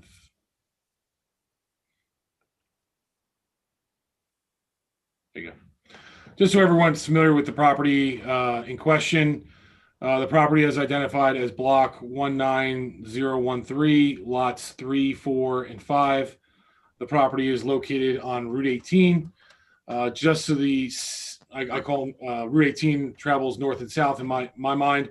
For the purposes of the presentation, I'm going to call Route 18 north and south, even though it's kind of in a northwest, southeast direction at this particular location. So just south of the existing Dunkin' Donuts on Route 18. And just to the north of that Dunkin' Donuts is the existing Wawa facility. So just so everyone is aware where the property is located, it's an undeveloped tract on Route 18, directly to the south of the Dunkin' Donuts on Route 18. The property consists of approximately 1.1 acres, and it's an irregularly shaped lot. As you can see, it's triangular shaped, which is very unique. The existing right-of-way in this location, if you just shift down to the next sheet, Vina, I believe it's 3 of the exhibit. I forgot to actually mark the aerial map exhibit when I was testifying with it. The aerial map exhibit is prepared by Dynamic Engineering, and that's dated February 2nd, 2021. And we're gonna mark that A2. And that's just, is that similar, just a colorized rendering or a revised rendering of what was sheet 2 of the site plan submitted? Yes, it's just a colorized version of the sheet, okay, of the exhibit that was submitted. Yeah, or the plan. So then going back to the site plan rendering, which is the colorized version of the site plan that was submitted. I believe this was marked as A1 in the last hearing. As you can see, there's a large, extremely wide right-of-way in front of the subject site. It kind of creates a major setback issue and visibility issue to the site in general, which I think we went over at pretty good length at the last meeting. The property line is approximately 54 feet back from the curb, which is fairly unique. And then to the rear of the property, along the southeasterly property line, there is a wetland area just to the southeast. And the Dunkin' Donuts, as I mentioned earlier, is to the northwest. So as far as the proposed use, we're proposing a strip center that is a permitted use. Within the strip center, there is going to be retail general merchandising, which is permitted use. And there's also going to be a restaurant, which is a permitted use. The lots that are existing today are proposed to be consolidated. I believe there was a comment in one of the review letters as far as whether or not they were going to be proposed to be consolidated, and we are requesting that they are going to be consolidated. Overall, the building is approximately 9,340 square feet, split into 2 retail units and 2 restaurant units, which were described in the last meeting. The topography is generally fairly flat. Where the building is being proposed is a little bit lower than Route 18. We did work pretty extensively, with your engineering and planning team to work through some issues. So we did prepare a alternative site plan exhibit, which I don't think was presented at the last meeting, and I think we can mark that as A3. I believe that sheet. I don't know if you have the hearing deck, Vina. It's sheet 11 of 15. Just give me 1 second. Unfortunately, we just have that one in black and white. I have a list. Exhibit 1 is the survey. Exhibit 2 is the aerial map. Exhibit 3 is site plan rendering. Then I have rendering elevations, east, west, south, north. I have architectural. It's 11. I apologize. I see your list now. Sorry, I can reference that now. So it's exhibit 11. Exhibit that, no, I don't see an 11. Exhibit 9, I think. Alternate site plan, Yes. exhibit 9. Maybe I'm looking at a different list then.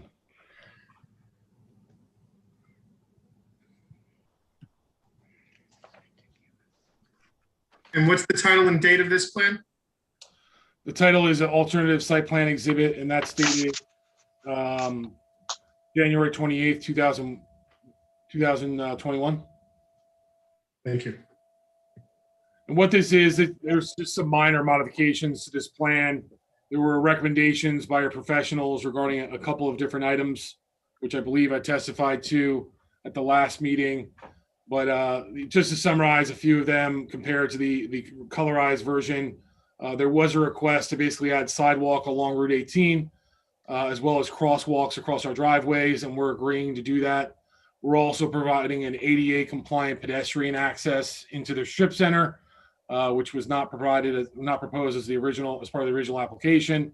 We did modify the dimensions of the parking area, where we reduced the parking stalls from 10 feet down to 9 feet and added a few parking stalls, which were not, which increased the total number of parking spaces to 44. And I think that's really the main changes and some modifications to the end of the landscape islands at the end of the parking stalls in front along Route 18. So it's pretty consistent with what was previously submitted, but we tried to make some modifications based on the review letters in order to try and, maximize the amount of parking, as that's, was a main discussion point with the professionals. And then also to obviously add ADA accessibility and pedestrian accessibility along Route 18. So where I left off last time, and if you want me, I can go through some other items, but the way I left off last time was just going over the landscaping. So I'm going to jump ahead to the landscaping and start going through that. If anyone has any questions about the site design overall, I think we can get into that and discuss it. But the layout in general is remaining the same, as versus the colorized version of the site plan, and that's really the main modification to the site plan you're seeing before you as far as the alternative site plan. So from a landscaping perspective, I think we had mentioned right now the site is fairly wooded. So what we're looking to do is propose shade trees, and primarily we're trying to proposed shade trees along the southeasterly property line to allow for proper visibility from Route 18. As I mentioned, the building is set back significantly from Route 18, and the parking is set back significantly from Route 18. So the visibility of this site is critical to the success of the strip center. So we wanted to propose as much landscaping as we could around the outside perimeter of the site. We did propose a double row of shrubs along Route 18 in order to block the headlights from the cars. And then we also proposed shrubs along the northerly property line adjacent to the Dunkin' Donuts. Further, we proposed a line of trees along behind the building along the infiltration basin in order to basically screen the infiltration basin from the adjacent uses, including the Dunkin' Donuts, as well as landscaping along the southerly property line, even though the property is owned by the county and really is mostly wetlands. So the adjacent use is mostly, at least directly adjacent to the site is fairly undevelopable. So overall, we're adding 18 trees in total and 140 shrubs in total, and then 16 perennials and 6 ground cover. In total, we're proposing 180 landscaping features. There are a few waivers that are requested as far as buffering to the adjacent uses. There are a few waivers that are required for that, primarily because there is a Dunkin' Donuts adjacent to us, so I think there is some synergy between the two uses. And then obviously adjacent to us is a wetland area, so I don't know if there really needs to be a significant buffer to the wetland area, but we're willing to work with your professionals, to add some trees if they feel necessary, if they think it's a good idea along that southerly property line and adjacent to the building in order to kind of supplement the existing landscaping or the existing forested area that's out there. I believe there is also a waiver regarding as far as the number of trees along the right of way. One of the big things for this site in particular, one of the reasons it hasn't been developed is that it does have, fairly difficult, it has a difficult line of sight as I keep bringing up. We don't really want to propose any shade trees that might block the signage. The signage is critical to this, basically the success of the strip center. And it's really important that the sign is visible from Route 18. So we were very concerned as far as the visibility, being that the building is set back so far back. One other thing to mention is that we did add, basically a double row of shrubs around the outside, and we really tried to make that nice and thick. Even though we really are not planting trees along Route 18, we tried to add the trees along the perimeter of the site in general from a landscaping design perspective. As far as utilities, we're proposing a new domestic water line, 2-inch. We're also, the OBMUA had asked us to extend the 12-inch water main along the frontage of our property, which we're going to agree to do, and there will be fire suppression installed in the new building. Additionally, the OBMUA has asked us to add a fire hydrant, as well as your fire department has asked us to add a fire hydrant, and we're going to agree to do that as well. From a sanitary perspective, we're able to connect to the existing main along Route 18, and we'll install a grease trap as requested by the OBMUA. We are proposing a gas service to the building. There's no main extension or anything required for that. And then lastly, electric, we will just tie into the existing electric on Route 18. From a stormwater management perspective, this site is considered a major development. It disturbs over an acre and increased impervious coverage by over a quarter acre. As required by NJAC 7:8, we are subject to we are a major development according to NJAC 7:8. So we are going to be required to meet the quantity, quality, and recharge requirements as dictated by the state rule. And in order to do that, we proposed a infiltration basin behind the building. It's actually located in a really great spot because it really isn't going to be visible from Route 18. It's going to be located behind the building. We went out there, we actually did soil testing to make sure that there was proper infiltration rates on site for a stormwater management facility. Those came back great. And we basically designed the overall facility to route the water back to the basin. And then the basin discharges back into the Route 18 stormwater infrastructure via an OCS that's behind the building. And we meet all of the standards as from a groundwater recharge, water quality, infiltration rate removes 80% of the total suspended solids from the stormwater runoff. So we meet all the applicable standards from a stormwater management perspective. From an architectural standpoint, I don't know if we can just bring up the 3D rendering elevation north, Nina.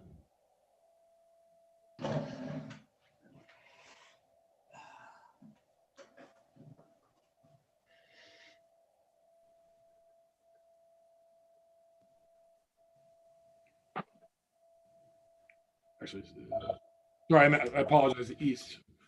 I had the wrong one up.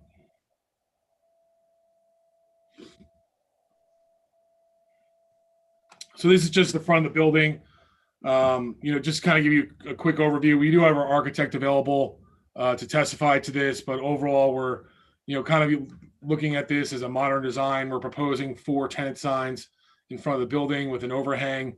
There is a white stucco facade along the along the sides of the building with a white aluminum panels as well. There's a composite wood siding along the front and a black stacked stone along the front of the building. So I think overall, the building is very, aesthetically pleasing. It's kind of a modern twist on a retail strip center. And then there's an outdoor seating area just to the left, which I believe we went over in pretty good detail as part of the last meeting. And are we marking this as an exhibit? Is this the exhibit A4? Yes, please. And We it's want to mark each one of them just so you can see all the different facades. But we basically carry the finished portion of the building along all 4 sides. I think the stucco along the back that really doesn't face anything in general, being that there are wetlands behind the property. And then the areas that are visible, we're using the white aluminum panels.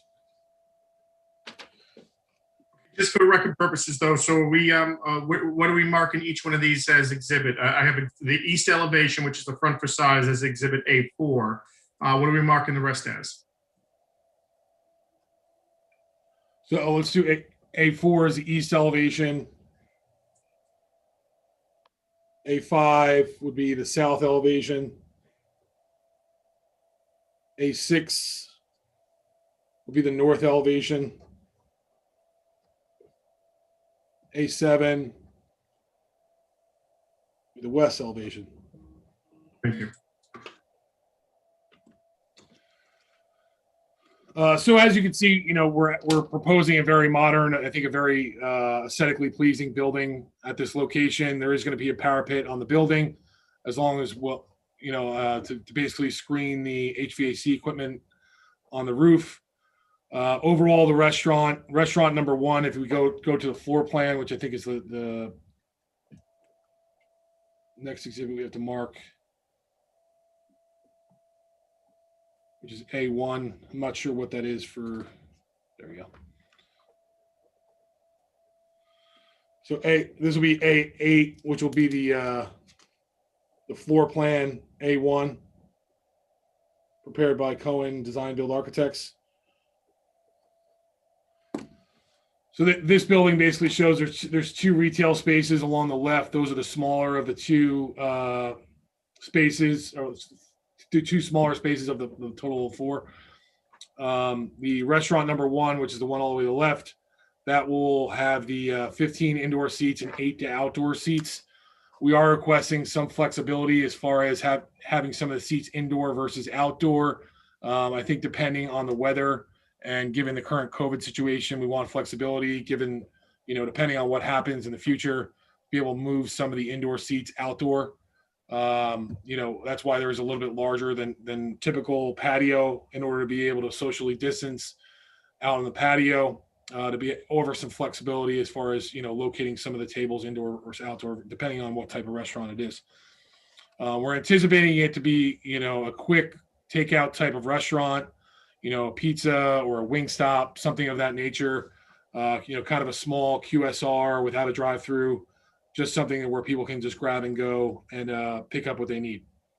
Same thing with the restaurant number 2, which is the tenant space just to the right. That's approximately 1,500 square feet. We're proposing 15 indoor seats. There will be no outdoor area in that space. We're anticipating that to be something like a bagel store, something that, kind of plays off of the tenant space number one, where, they don't peak at the same time. And then the last two spaces would be the retail space in the center of the building.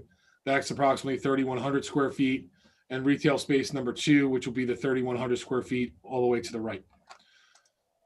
So that's, it's a summary of like what's of the architectural design. If anyone has anything specific, we do have our architect here tonight, where he can answer some specific questions regarding architecture. But if anyone has any questions, we can go over that at the end. And then just the last thing we just want to go over is a summarization of the proposed signage. If we could go back to the alternate site plan, which I believe is A2.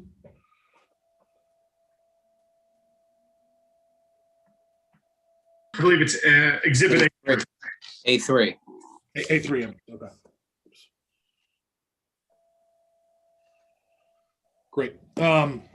So on this plan, you can see on the top left-hand corner, just to the left of the spaces which are perpendicular to Route 18, there is a small freestanding sign proposed. It is compliant from an area standpoint, 40 square feet. It's compliant from a height standpoint. We are requesting a variance of 1 foot from the property line, being that the right-of-way is so wide at this location. The building is set back, or the sign is set back 56 feet from the actual curb line. So you don't have a situation where you have a sign directly on the roadway. I think it meets the intent of the ordinance, where the ordinance is probably, designed, for something where the right-of-way is much closer. Whereas, so we have a unique situation here where we're going to be requesting a variance from that situation. There was a discussion in one of the review letters regarding possibly changing it to a monument sign. I think a number of the existing uses along Route 18 in this area have a freestanding sign. And as I mentioned earlier, visibility is going to be paramount at this location. If you pass by the site and you miss the site, it's really difficult to get back to it. So I think, there really is a real need in order to have proper visibility of the signage along Route 18. And then from a building mounted sign perspective, we are proposing 4 signs, as was mentioned earlier. There is a variance for having 4 signs, whereas 1 is permitted in the zone. We are significantly below the square footage, which is allowed. 15% of the storefront area is allowed, which is approximately 281 square feet. And we're proposing 64 square feet. Each of the signs is 16 square feet total. So we understand we're asking for a variance, and we're trying to compensate for that by not, asking for the maximum signage along the building frontage. So in summary, I think there are some, significant improvements to the site overall. We're really taking a difficult site and doing the best we can with it. As I mentioned, there's a lot of different things going against it, but we were able to kind of work through, the wetlands issues. We were able to, basically submit for an applicability determination from the DEP.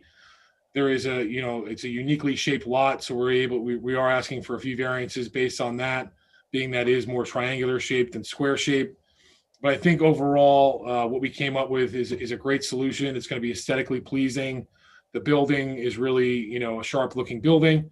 And then we're proposing a good amount of landscaping around the parking areas and behind the building in order to really screen the infiltration basin and meet all the standards.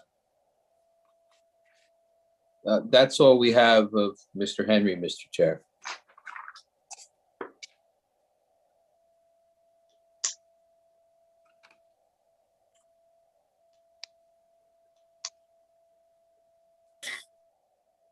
Okay, Vina, any comments?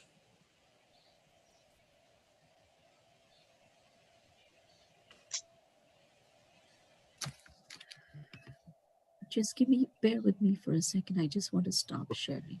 Sure.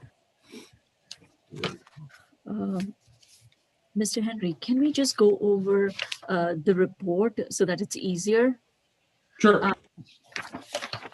So especially starting from the waivers, because there were a number of waivers. I know you gave a detailed testimony related to landscaping, but there were a lot of waivers. Some of them were technical in nature. However, those waivers were required. And in the past, I have experienced that these waivers get somehow missed, and then we have to go back and fix the resolution because the testimony is provided. So to avoid all that, I just want to go over the waiver table. So you are seeking a waiver for the parking stall size, correct? We are correct, because we reduced the width of the parking stall size from 10 foot down to 9 foot in order to add some additional spaces. So sidewalk connection required to the adjacent size. I know that you have revised the plan, but let me just pull up the plan again. Yeah, it's kind of unique because we almost have to build a sidewalk on, like, in front of the Dunkin' Donuts to connect to it. We have to go into the right of way. The right of way is wide in front of their property as well, so we actually have to build a sidewalk. You know, they have a pad on their site.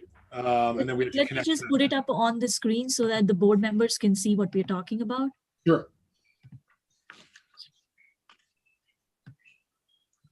Here it is.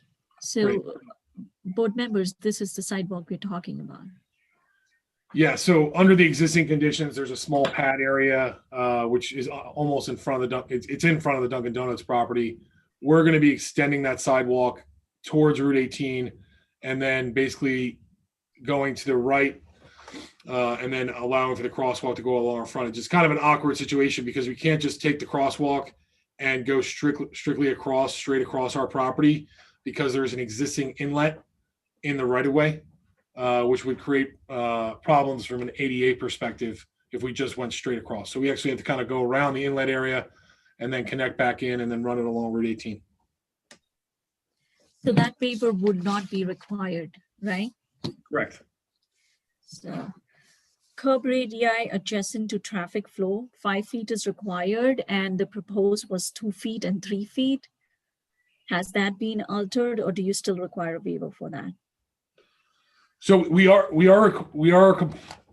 so it depends on interpretation. I think we have a 3 foot radius, basically where there's a parking area that's adjacent to a drive aisle, but we do have a 15-foot radius in front of the parking areas along Route 18. So I don't know if that's actually technically required, or we could ask for a waiver, but the radiuses that we have shown, the 2 foot radiuses, are really more adjacent to the parking areas than the drive aisles.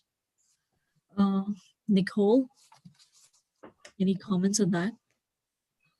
I would say, Vina, it's required because it is continuous from the 15 radius. Okay, I have that in. The fire lane, section 250-71C, it's not proposed. We will restripe for a fire lane. Okay, so you will eliminate that waiver. Correct. Sidewalk width of 4 feet is required and proposed is 3 feet. We will comply with that. Okay. That's going to slightly change our impervious coverage number, but we will comply with the 4 foot. Sure. Lighting pole height, I think the detail had it as 18 to 20 feet. Anything beyond 18 feet would require a waiver. Yeah, so the light pole detail that we have shows the foundation is designed for an 18 to 20 foot, but the actual, if you look in the actual lighting plan, we designed it at 18 feet. So we're compliant with the 18-foot height requirement. Okay. Average lighting for the sidewalk, 0.9 is required. Yours is less than 0.9. So has the lighting plan been amended? We're going to ask for a de minimis waiver for that because it's really just around the back of the building. So there are some areas which is really mainly for, maintenance and not really needed to be illuminated. And there is no lighting at the back, correct?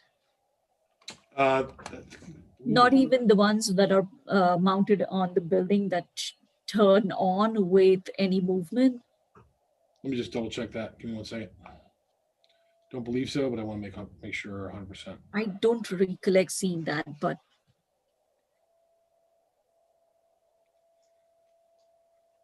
Yes, we don't have any lighting proposed behind the building. We have one light in front of the, or adjacent to this outdoor seating area, and that's the only light we have on the side or rear. Okay.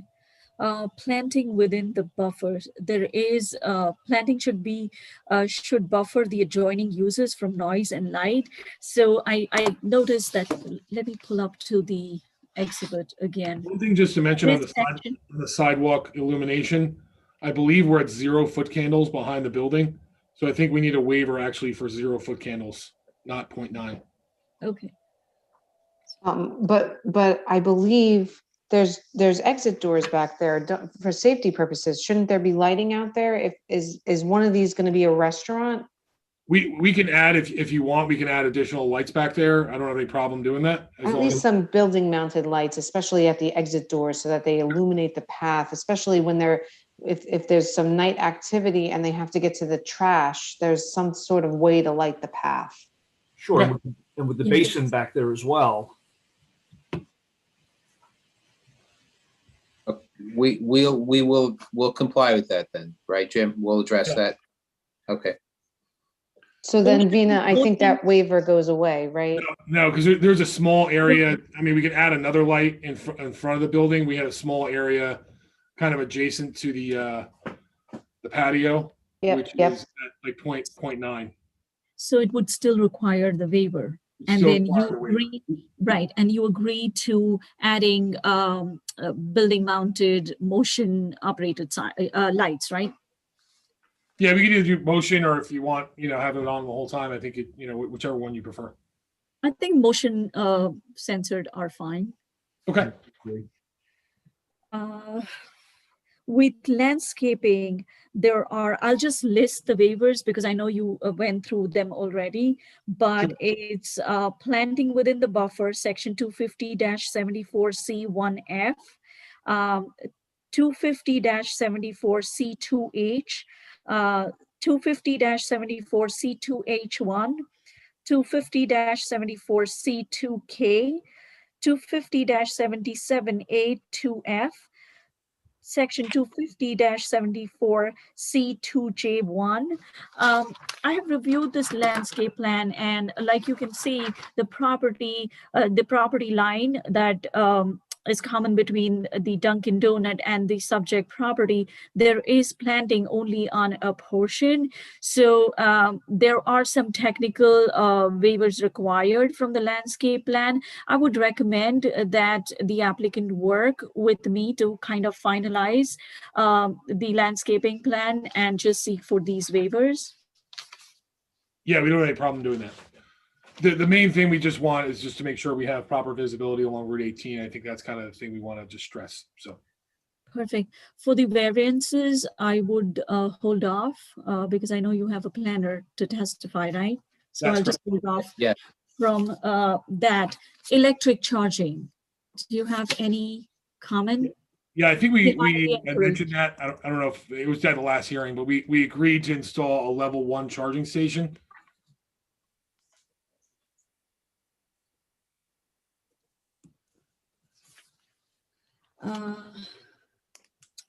You would need a variance for the loading area.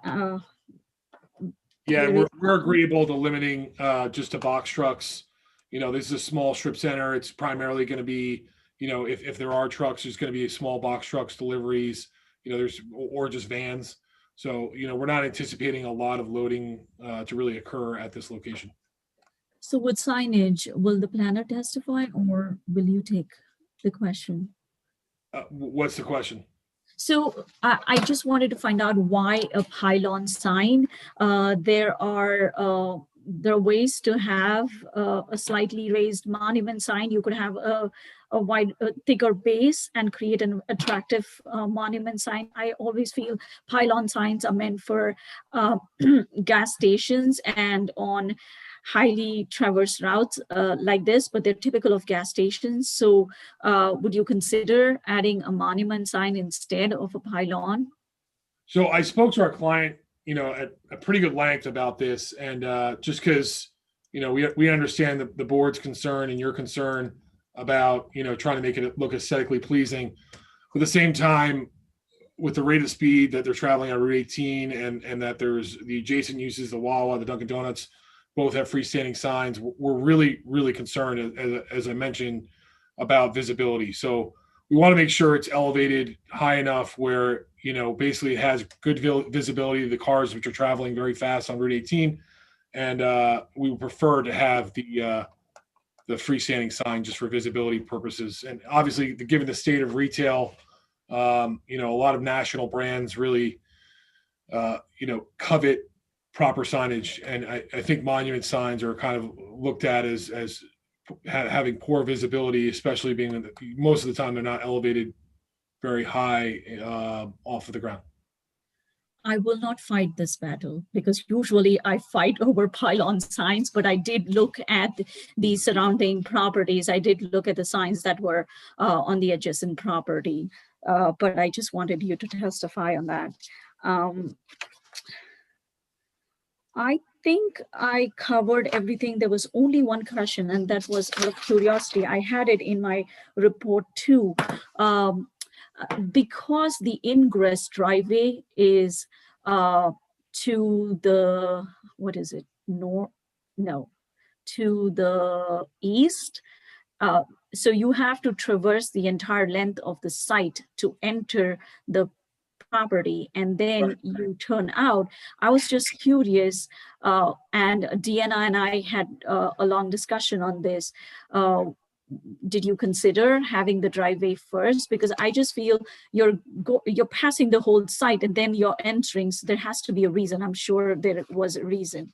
We actually thought a lot about the driveway locations, and at one point we had the driveway locations reversed. And then, talking to our client and talking to our traffic engineer, we basically determined that the visibility of the site, because it's pulled so far back from Route 18, you're likely, not going to really be able to see the site or the signage, really in too far in advance of pulling up on the site. So we wanted to give cars adequate time to basically brake and pull into the site rather than have them, pull over 2 lanes, and try and make a hard turn into the site. We wanted to make sure we give them as much time as possible to turn into the site. So we really did it for traffic safety reasons, to basically have the driveway all the way on the southerly side of the site to allow cars to properly signal and slow down in the shoulder. Perfect. I have no further questions.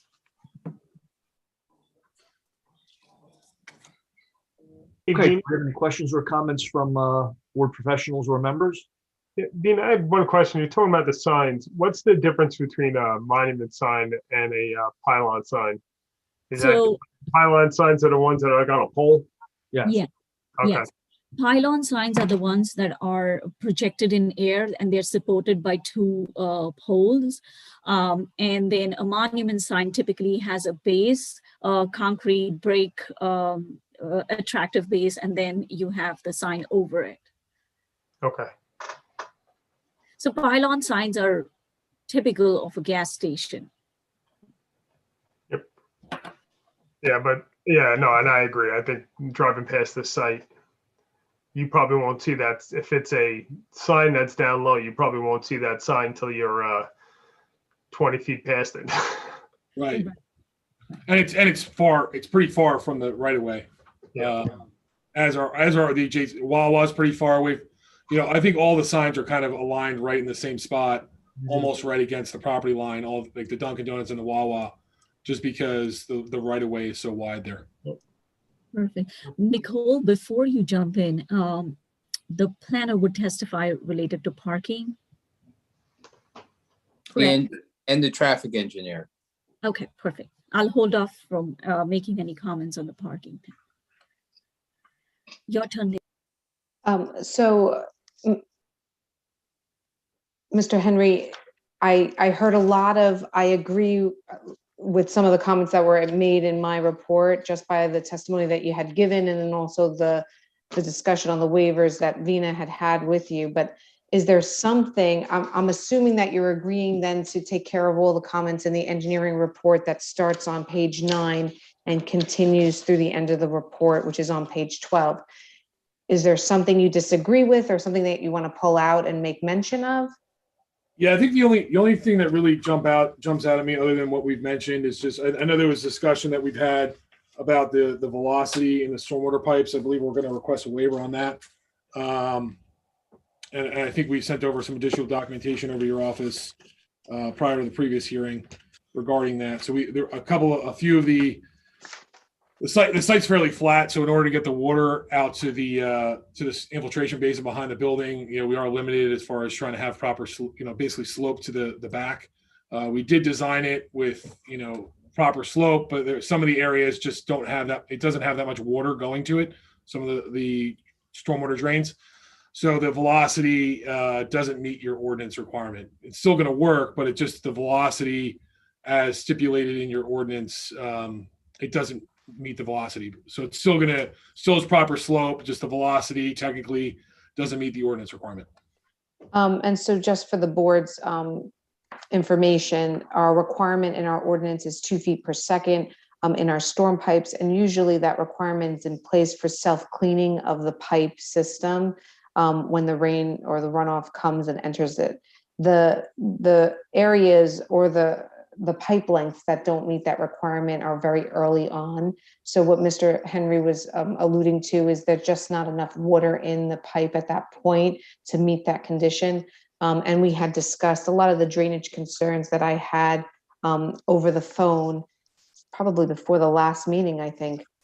So we had addressed those comments, but so then Vina, on your waiver table, you're adding a waiver for LDO chapter 250-78H5, which is the minimum design velocity of 2 feet per second in stormwater pipes.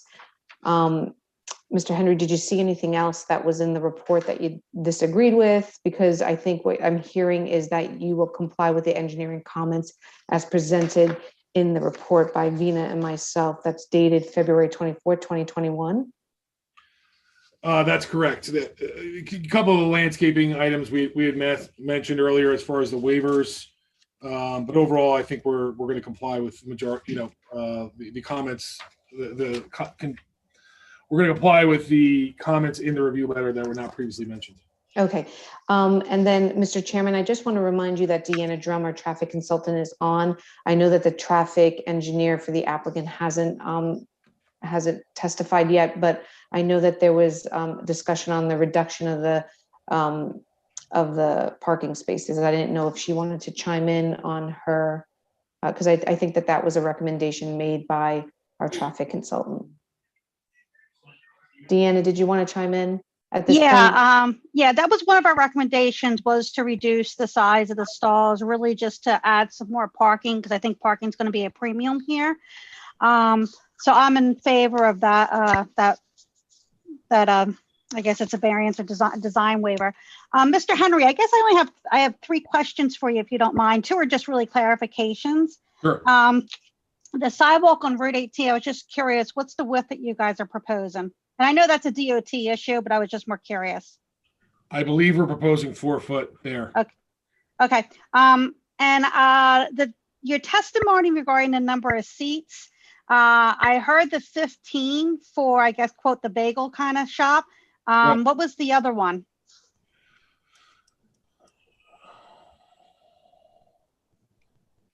So it's 15. So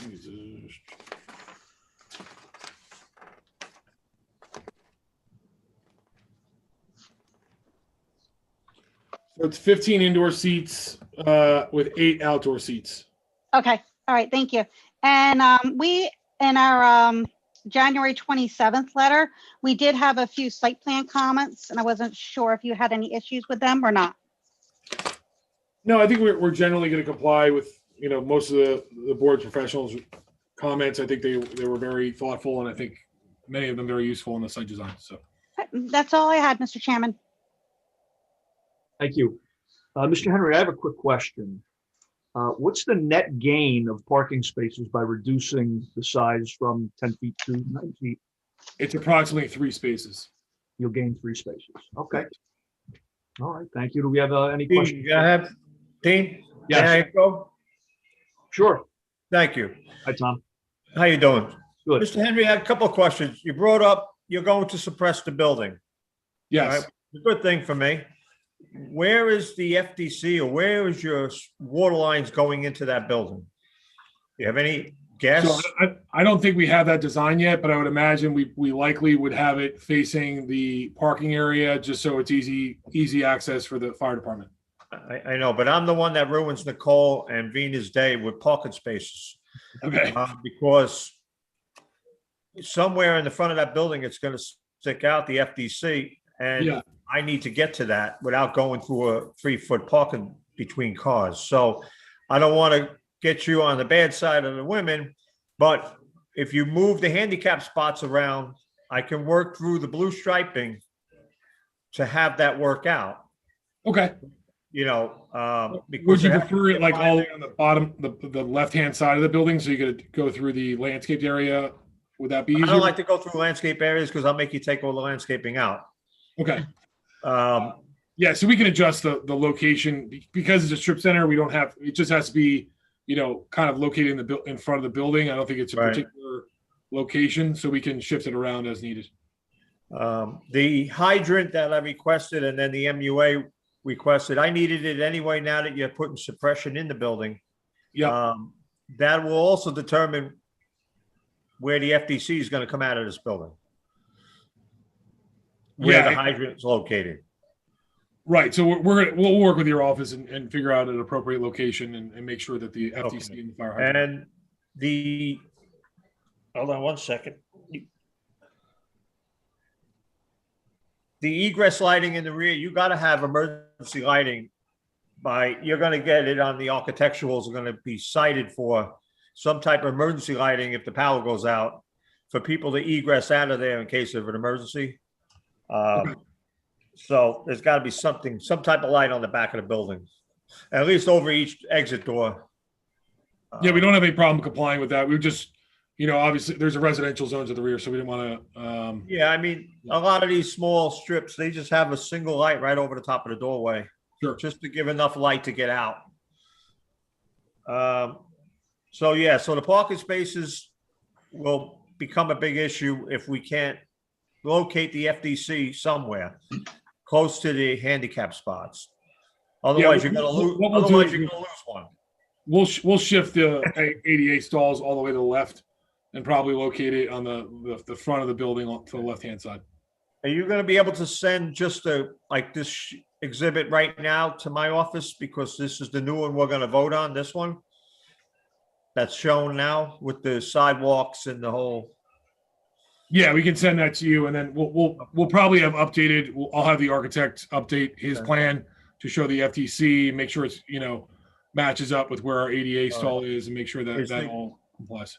On my memo from January 22nd, is there going to be roof access for us at all? You're going to have a ladder in the back, on the side, or are we going to get on it by the ladder truck?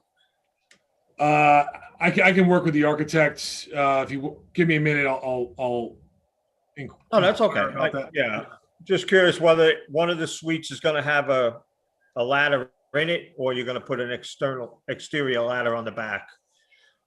Typically, it's an exterior ladder. I think we'll probably put it on the back. My guess is. Okay. And the Knox box, because it'll be suppressed, it'll have a fire alarm system in it. We'll decide that on at site where it can be located. So somewhere, I guess, in this building, you're going to have a common alarm panel room and a riser room, probably coming in from the outside. Yeah, I would agree. Probably away from the dining area, probably to the Dunkin' Donuts side of the building. Right. So, all right. But most likely, Chair, this is probably going to be a vote, right, tonight? On this? Okay. All right. Like I said, we work together with the hydrants and the parking stalls. I'm sure Nicole won't hate me too much. But we usually work it out. All right. That's all I have. Thanks. Chair. I think he pulled in with her. Great. Thank you.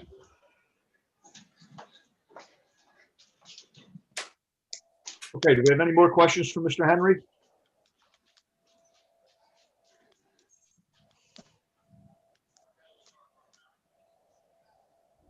Okay, we can move on to your next witness. Thank you. Mr. Chairman, I think we need to open it up to the public for questions of the witness. Okay. We will open it to public session to this witness. And we'll give it a couple of minutes to see if any hands raised.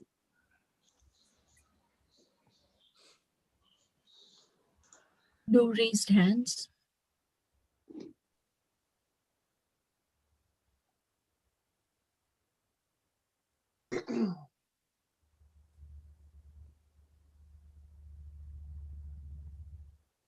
Okay, if there's no raised hands, we've given enough time. We'll move on to the next witness.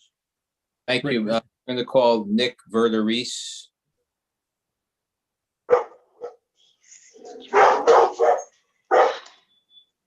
Hello, Mr. Verderies. Yeah, I see your hand is raised. Do you swear that the testimony you're going to give this evening is the truth, the whole truth, and nothing but the truth? Yes, I do. Please state your full name and spell your last name for the record. Nicholas Verderisi, Verderese. Get him to shut up, please. Mr. Verderies. Deanna wasn't yelling at me just then. Yeah. We're seeking to have you qualified as a traffic expert. Would you place your credentials on the record, please? Yes, I have a bachelor's science degree in civil engineering from Rutgers University in 1990. I'm a licensed professional engineer in the state of New Jersey. I have appeared in Old Bridge probably a half a dozen to a dozen times over the last 25 years or so. I'm a principal founder of Dynamic Traffic located in Lake Como, New Jersey. Okay, your qualifications are accepted. Thank you. And Mr. Verderies, what did you do in terms of preparation for this application, both in the design of the plan and the presentation to the board? Yes, so I assisted the engineer in traffic-related items on the site plan design, as well as prepared a traffic impact study that was submitted to the board following, local and state requirements for preparation of traffic impact studies. Based on the amount of trips the site generates, it's a relatively small use. There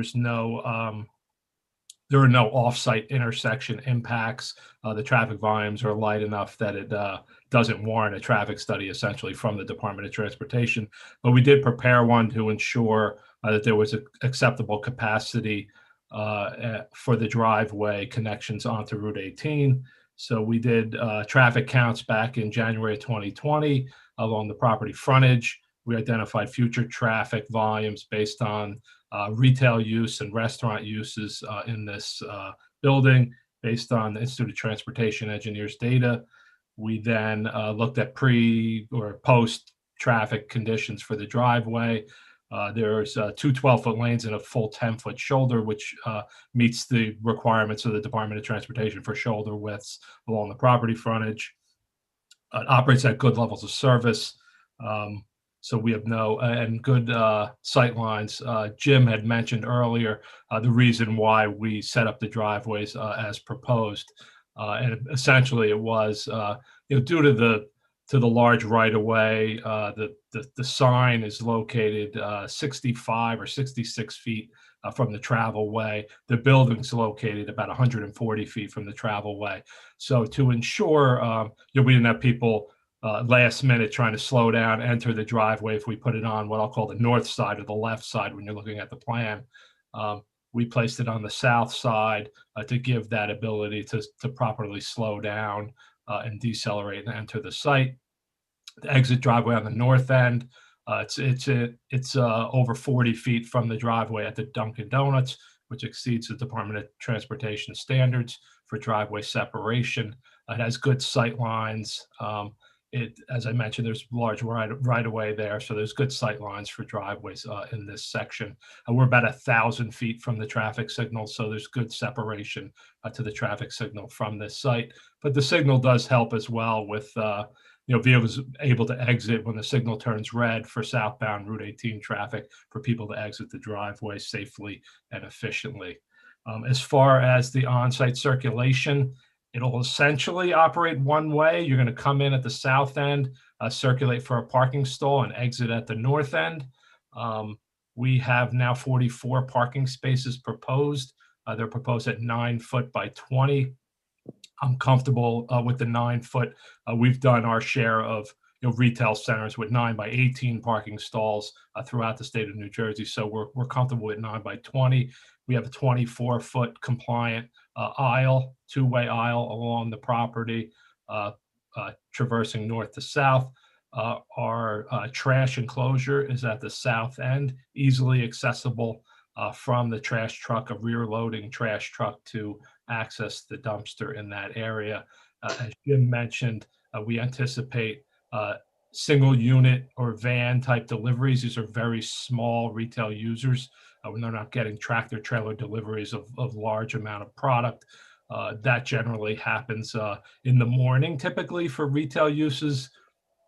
It all matters who we end up. If we end up with a bagel shop, they're likely to get some of their fresh deliveries early, say 5 a.m. or so to this site, or in the late evening time period, or the middle of the day. So we can mix it up based on which tenants we actually end up getting here, but we anticipate those types of tenants, some type of breakfast type user that maybe a more of a sit down restaurant or a grab and go type restaurant that has some outdoor seating.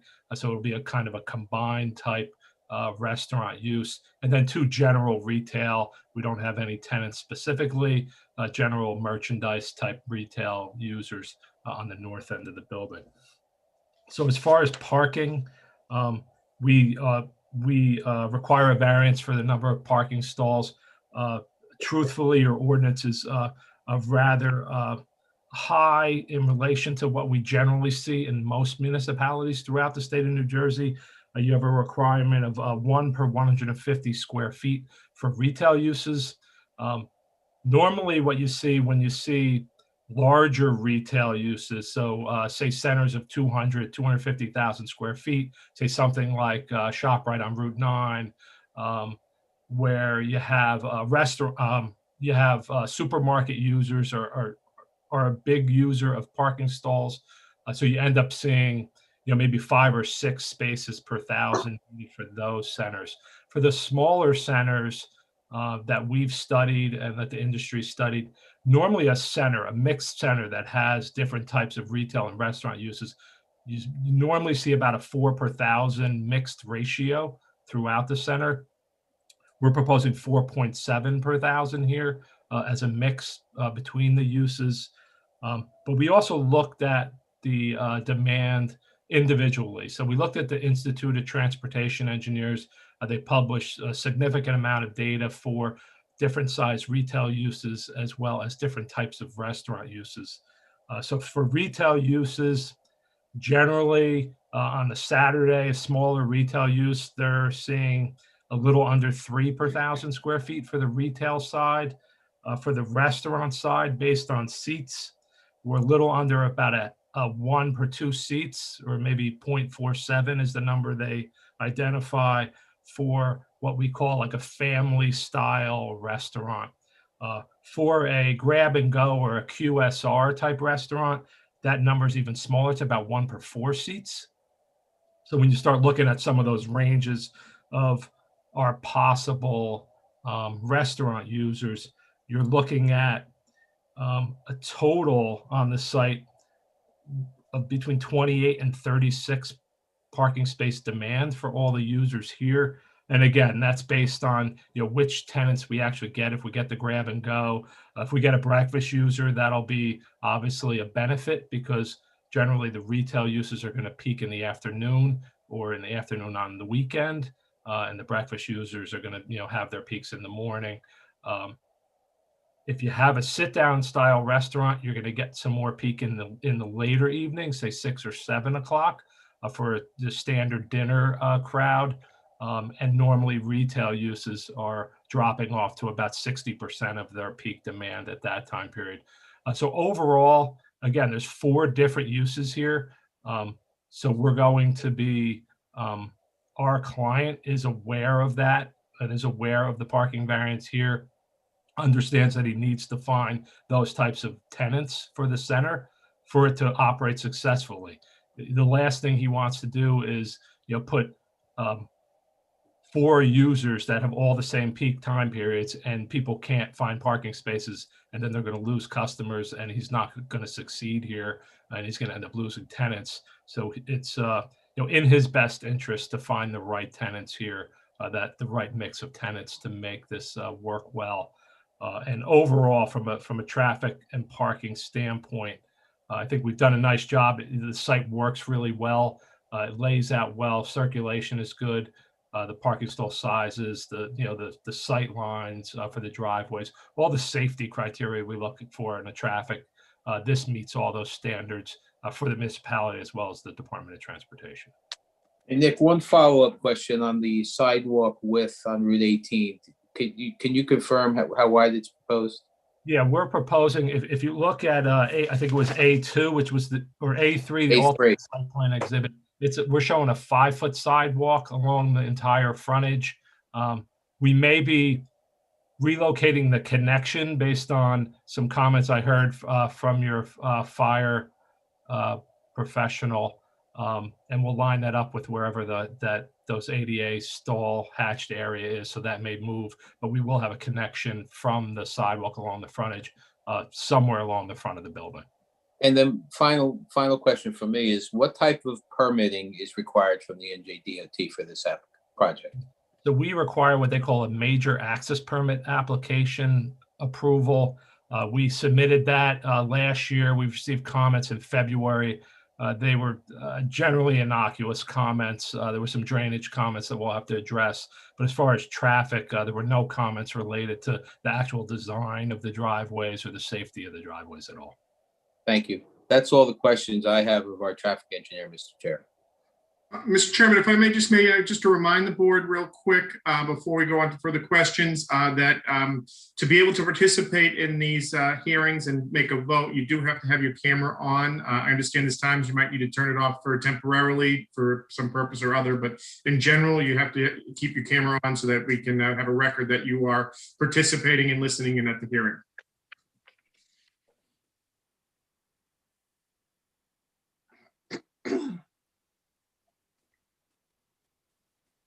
Okay, thank you, Mr. Sordillo. Do we have any questions, additional questions from the board members or professionals for Mr. Verderes?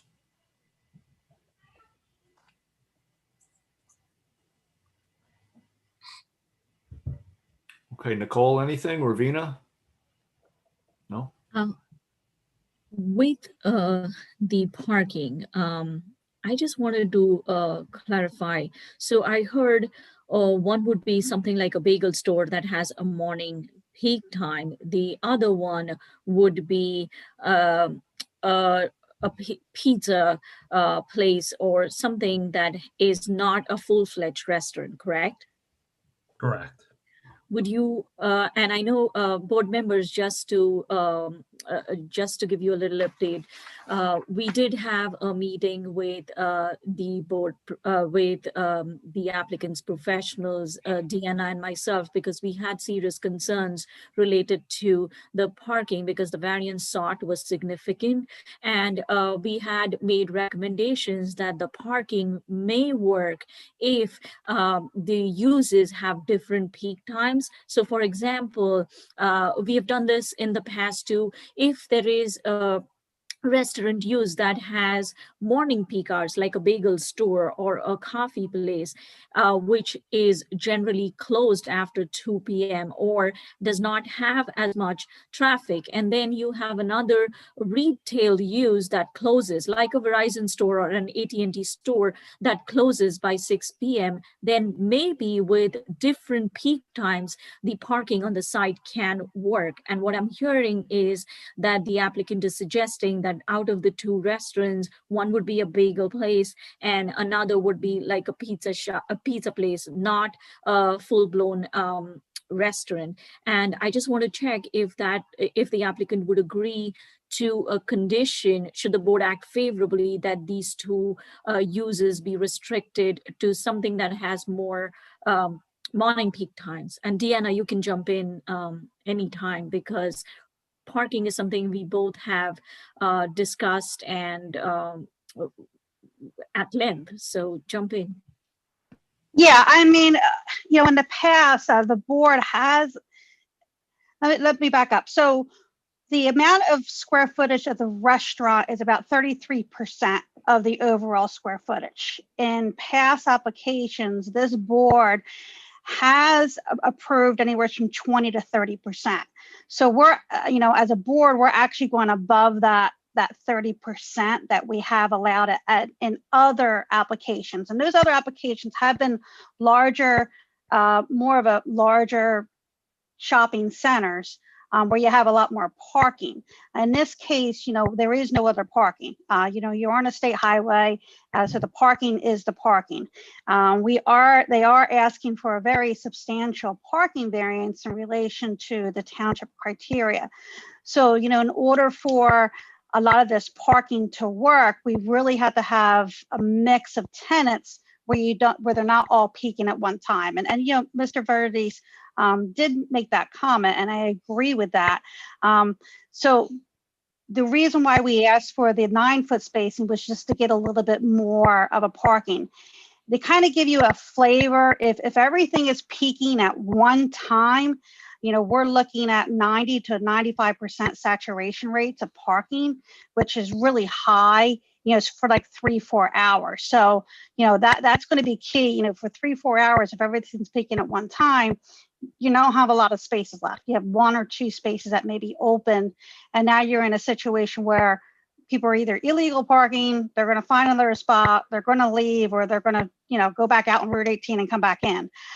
So I think it's key, what Dina was saying is, maybe the board may want to consider is maybe doing a condition about the type of uses in the retail/restaurant, just because we are looking to go above, the typical percentage that we have done in the other past applications. And Deanna, if I may, what is a typical saturation rate? You mentioned this would be at 95%. So yeah, saturation rate is how many parking spaces are being used at one time. Well, understood. Compared to how many spaces are. So if you have 100 spaces and it's 95% saturation rate, 95 spaces are being used at one time. Well, understood. And that's basically what it is. Yeah, understood. But what is a typical saturation rate? So a typical saturation is 90%. In some cases, you can go to 95, depending upon the use. Like offices is okay for 95%. Retail uses, you tend to want to be in the low 90s because it does give you that little bit more flexibility. Okay, thank you. And board members, just to add on to what Deanna said, we actually had discussed this and kind of brainstormed on this because I believe shared parking should be encouraged throughout the town. But in this instance, when we looked at the Dunkin' Donuts property, because I did notice that Dunkin' Donuts did have many parking stalls that were open, I would have insisted that the applicant create like a driveway or a shared access between the two properties. But just looking at the site circulation on Dunkin' Donuts property as well as this property, that is not feasible. And that's why we recommend that should the board act favorably, knowing that there is such a high parking variance that is sought after, there be some stipulation related to the uses, especially with the restaurant use and retail use. I agree with Deanna. When we did other applications where a similar, where we were in a similar situation and a huge parking variance was sought, the rule of thumb we applied was 20 to 30% retail is okay. Anything beyond 30% doesn't work.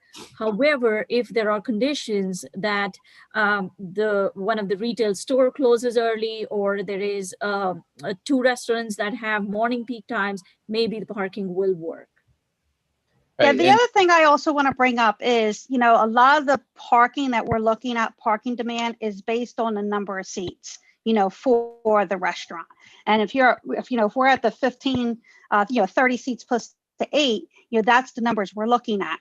If by some chance, we now add, instead of having, 38 seats, now we go to 40, maybe we go to 45, maybe we go to 50, because you can add more seats outside, that's just going to create more demand too. So, Well, I just have a quick question. So you're talking about the percentages like between like 25 and 30%, and that's what is typical, and we're going to 33%. I know that it's over, but what does that 3% make up? Is it a person, 3 people, 5 people? Because I mean, based off the size of this lot and the size of the stores, 5 to 10% might be a single additional person or 2 people. I'm just trying to understand. So like, obviously if we're in a place like Texas Roadhouse, you go up an extra 10% or 5%, you're adding possibly a significant number of people. But a storefront like this or a restaurant of these sizes, what is that? Like, do we have any idea what that percentage would equate to an actual person? Yeah, I mean, that one's tough to say. So if we look at other parking criteria for restaurants based upon square footage, yeah, general rule of thumb is, 10 to 15 parking spaces per, 1,000 square footage. It's just a general rule of thumb. So if we're looking at, 3 times, the problem is we're not using square footage on this case, we're using seats. Because square footage for restaurant is what I want to call your really high end, meaning that you're going to need, probably 80 spaces. Whereas now, if you look at number of seats, so that one's a little tough to ask because, I don't know what the 15 seats, whether if you can fit 15 seats and say 3,000 versus 3,300, I don't have that answer for you. Okay, yeah, because I'm only asking because if you look at it from a size perspective, yes, we might be going from the typical 25%, let's just say, to 33%. But does that 7% really just equate to a single person or 2 people? Based off of the size of it, yes, it's the percentages is bigger, but math could mean a lot of things to a lot of people, and you can make you can make it sound exact anyway. I mean, we're looking at approximately 800 square feet. Okay. That's 800 square feet. It's in the realm of, this overall 9,300 square feet. Okay. And Mr. Chair, just go ahead, Vina. I'm sorry. I'm sorry, Mr. DePalma, just to add on to that, I mean, if the applicant was proposing a 5,000 square feet restaurant, which is more a sit-down place, then Deanna and I, I'm sure, would have said, no, this absolutely doesn't work because now it's a sit-down place, you will have more people. For a restaurant this size, we're talking about a 1,500 square foot restaurant. So it is possible to have a bagel place or a coffee place in that 1,500 square feet. So we could tweak the numbers a little bit as long as the applicant agrees to the condition or has any further information for us. And my apologies, I calculated wrong. It's about 300 square feet we're talking about. I just want to make sure that we're being fair to the applicant when we start saying percentages and that we're going over on all percentages, that we actually try to, if in cases like this, try to use like the actual person number, right? Because if going up an extra 10% might be an additional 1 person, the likelihood of an additional person coming with an additional car is probably a lot lower. So I just want to make sure that we're being fair to the applicant when it comes to that. And Mr. Chair, just to clarify a couple points, this is Sal Alfieri speaking. The restaurant space is so small, 1,500 square feet. By the time you take into account the prep area, et cetera, storage of material, or there's a very small area for the people to sit. We've agreed to limit the number of seats to 15 in each unit and 8 outside. So at max, there'll be 38 seats at restaurant use on the complex, the max, and there'll likely be less depending upon the ultimate user. Secondly, the applicant would certainly agree to attempt to balance the tenant mix so that they have varying peak hours. The problem we have is we can't tell you it's going to be a bagel store because everything is market driven, but we can only agree that we would attempt to bring tenants in to balance it out because it's in our best interest as well to make this work.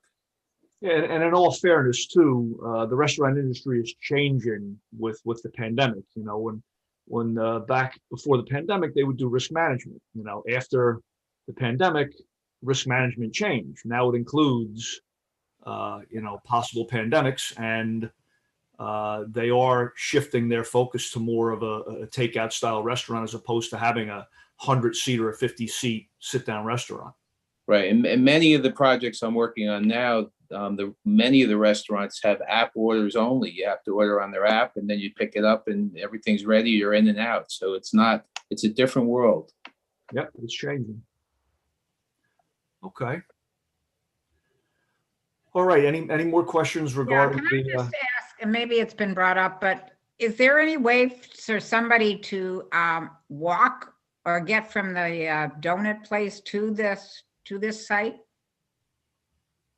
Yes, I can answer that. Yeah, so we have a sidewalk proposed. We're actually building sidewalk in front of the Dunkin' Donuts in order to connect the two uses. And that's the one that jogs around the inlet structure. Yes, exactly. Okay. But I mean, that's a possibility that they could use that for overflow parking, or I don't know, but you want to restrict them to a smaller use and more takeout type things. Yeah. I don't know. And the applicant is open to looking into that. Yes. All right. Any more questions for the traffic expert? Question. Mr. Lenning? If you consider 18 north-south, the southern two parking spots just next to the trash enclosure, with the proximity to the entrance, is that a potential danger? People backing out of those spots? Because it only looks to be about 50 feet of driveway. So if you're coming off the highway at 55 and you turn in, now you have somebody backing out, you know, kind of into the entrance. Could that be a danger? So the Department of Transportation generally requires a 50-foot setback from any parking stalls to the travel way. So there's a shoulder plus 55 feet. So we're about 65 feet.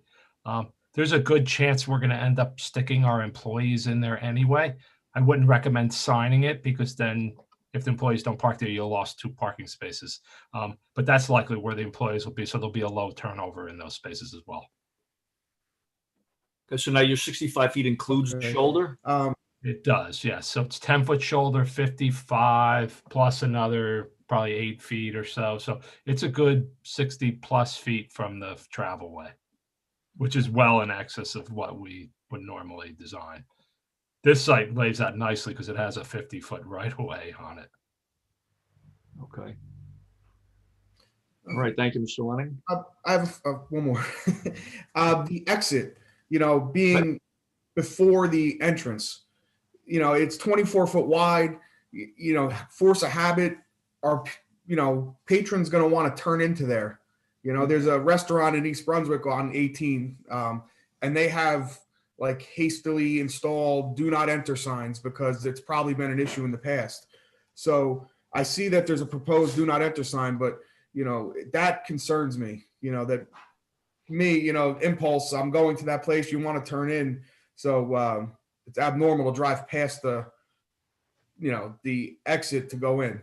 So I know we testified to it, but that's really concerning. Also with the trash, you know, pickup where that's situated, you know, the garbage trucks are 40 feet long. They're probably going to pick up first thing in the morning, you know, before the business is open. But, you know, now somebody, again, coming in that same, you know, 65 foot, you're going to have a large garbage truck, you know, sitting there for a couple minutes while they load and unload the dumpsters. So is, you know, anybody else concerned with that? And, you know, overall, the parking in Old Bridge, there's a very successful bagel store on 516, and they would probably fill this parking lot. So, you know, that's concerning. And then if you go up the road a little ways to the next intersection, there's a pizza place, you know, similar setup. On Friday nights, people are parked around the building, drive aisles, you know, it takes you longer to get out than for them to make your pizza. So with the limited number of spots, you know, that's really concerning. And then there was a mention of flexibility for seats in and out, seats in and out of the patio area. I think that needs to be clear because the more successful the business, the more seating they're going to need. So we just got to make sure that, it doesn't turn into a situation where there's too many seats, again, taking too many tables and, parking and all that. I just have a lot of concerns because, parking always is like a, spot for me where I try to pay the most attention to make sure that, we're creating a safe environment for everybody that wants to use this new property. That's all.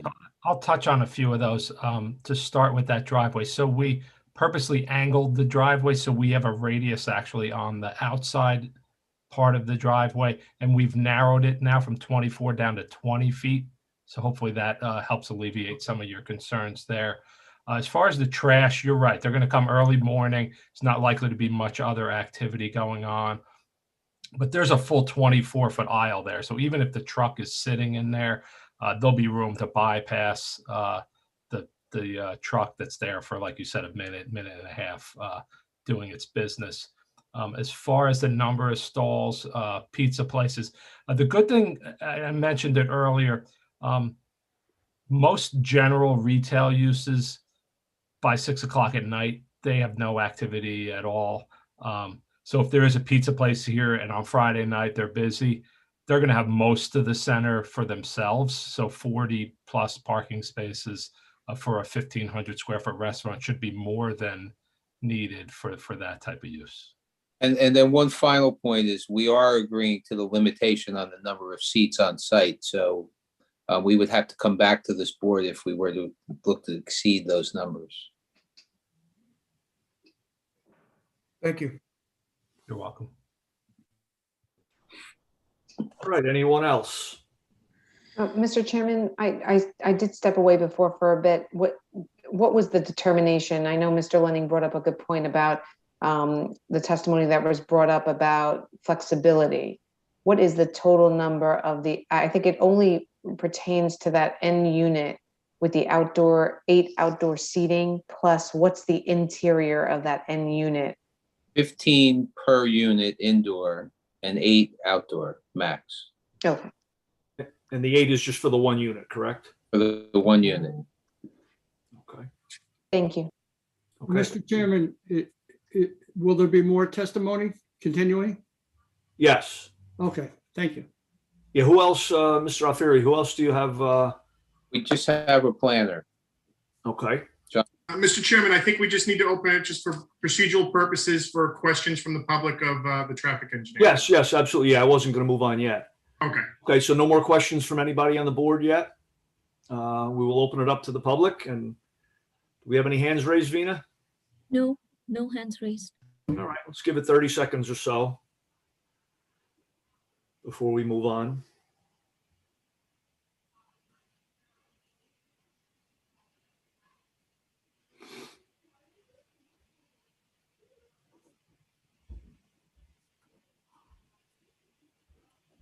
Okay, doesn't look like there's any hands being raised, so we will close the public portion and we'll move on to the last applicant witness.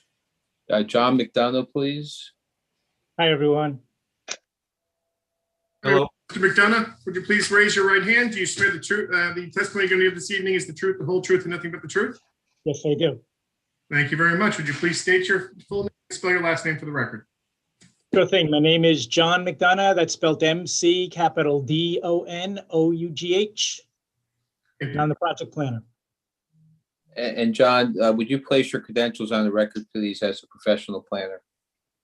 Sure. My education in planning comes from Rutgers. I have a professional planning license here in the state of New Jersey that's current in good standing. I'm also a member of the American Institute of Certified Planners, which is our national certification.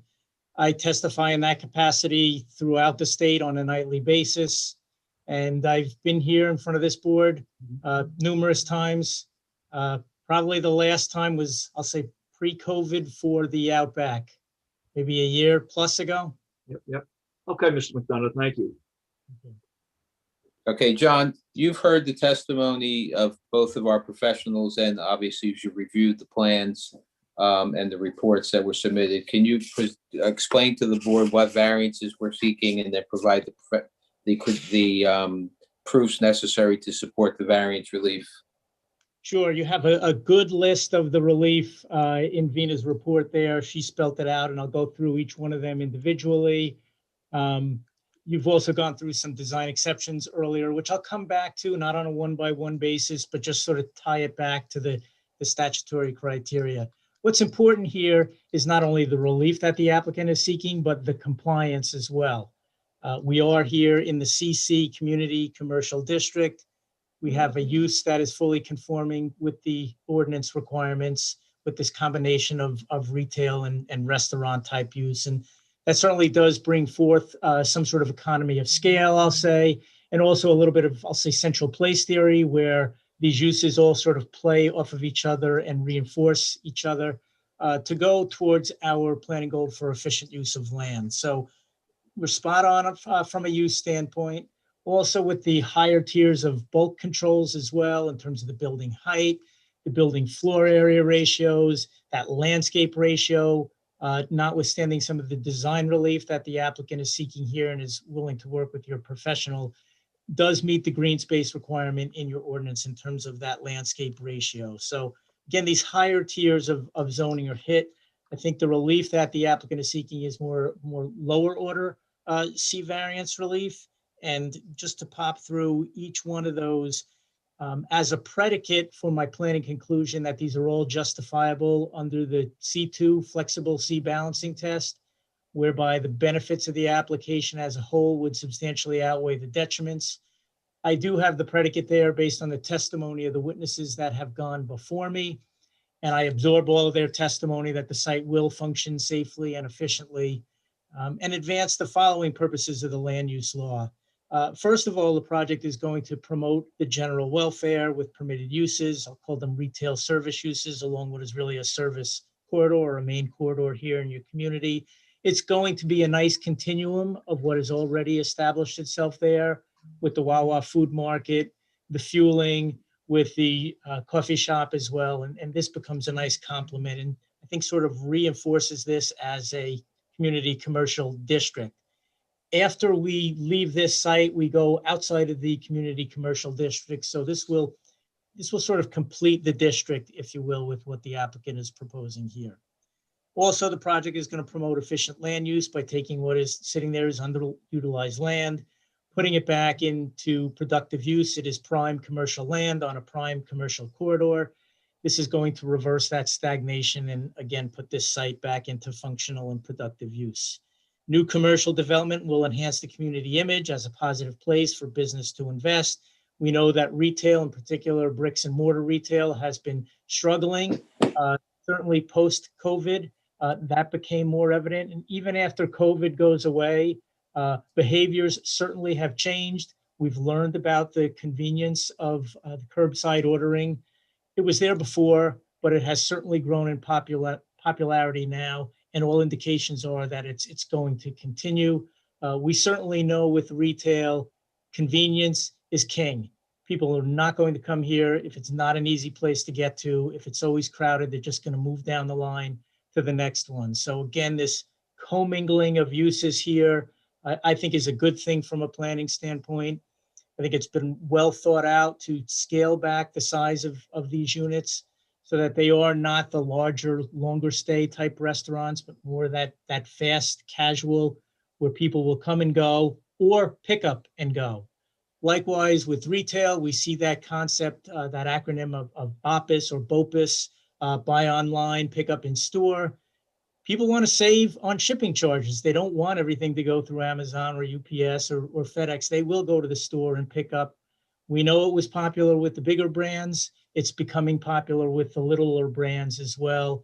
The little grocery store, the little food store, those type of things where you can order ahead and pick up and go. So again, it's a concept here that certainly reflects a trend in the industry. Getting on the site and getting off the site certainly goes towards the current market demand. New commercial development, and you saw the pictures that Jim had shown earlier. will enhance and create a positive aesthetic along the corridor. I think it creates a nice little sense of place that's going to bookend that which is already there. All of those benefits that I just testified to take us back to the land use law, especially purpose A, the promotion of the general welfare, purpose G, to provide for a variety of uses in appropriate locations, purpose H, which is the free flow of traffic. Again, this is a relatively easy on, easy off, back onto the highway. Not a lot of complicated movements to negotiate and navigate through this site. Pretty well planned parking lot with the parking in the front there, nice symmetry to it, and then the nice balance of the building, which is easily visible, easily accessible, and again, that key word of convenient to get to. Also purpose I, the promotion of a desirable visual environment. And then finally, purpose M, the efficient use of land, which goes towards this economy of scale and this sharing of space of multiple retailers in one location. On the counter side to that, we'll go through each one of these variances that the applicant is seeking individually, but I think the global finding here, based on the testimony of the witnesses before me, that this is not going to constitute overdevelopment or overcrowding. It's not going to exceed the carrying capacity of the land. We are dealing with an irregular shaped piece of property here, that unusual triangular shape, which is always challenging for retail use. Also, we're dealing with an undersized lot. It's a third of the ordinance requirement. So I think the applicant, again, has done a good job here of retrofitting the building in a proper location on the site and also providing for safe and efficient parking in the front. That building line in the back is going to follow the same building line of the Wawa and the Dunkin' Donuts. It's not coming back off of the roadway where it's encroaching more into the woodland than what's already been established as, I'll say, a prevailing line in the back. Taking that to the individual relief, the lot area, 1.1 acre versus 3 acres is an existing condition. There's really no additional land in this zone that's available to cure that practical difficulty. So there's an element of hardship there as well. It is a platted lot. This is not a piece of property that the applicant is creating by subdivision. So again, whenever we're dealing with a parcel that's already there, we do recognize the practical difficulty. And again, given the fact that available land is just not there.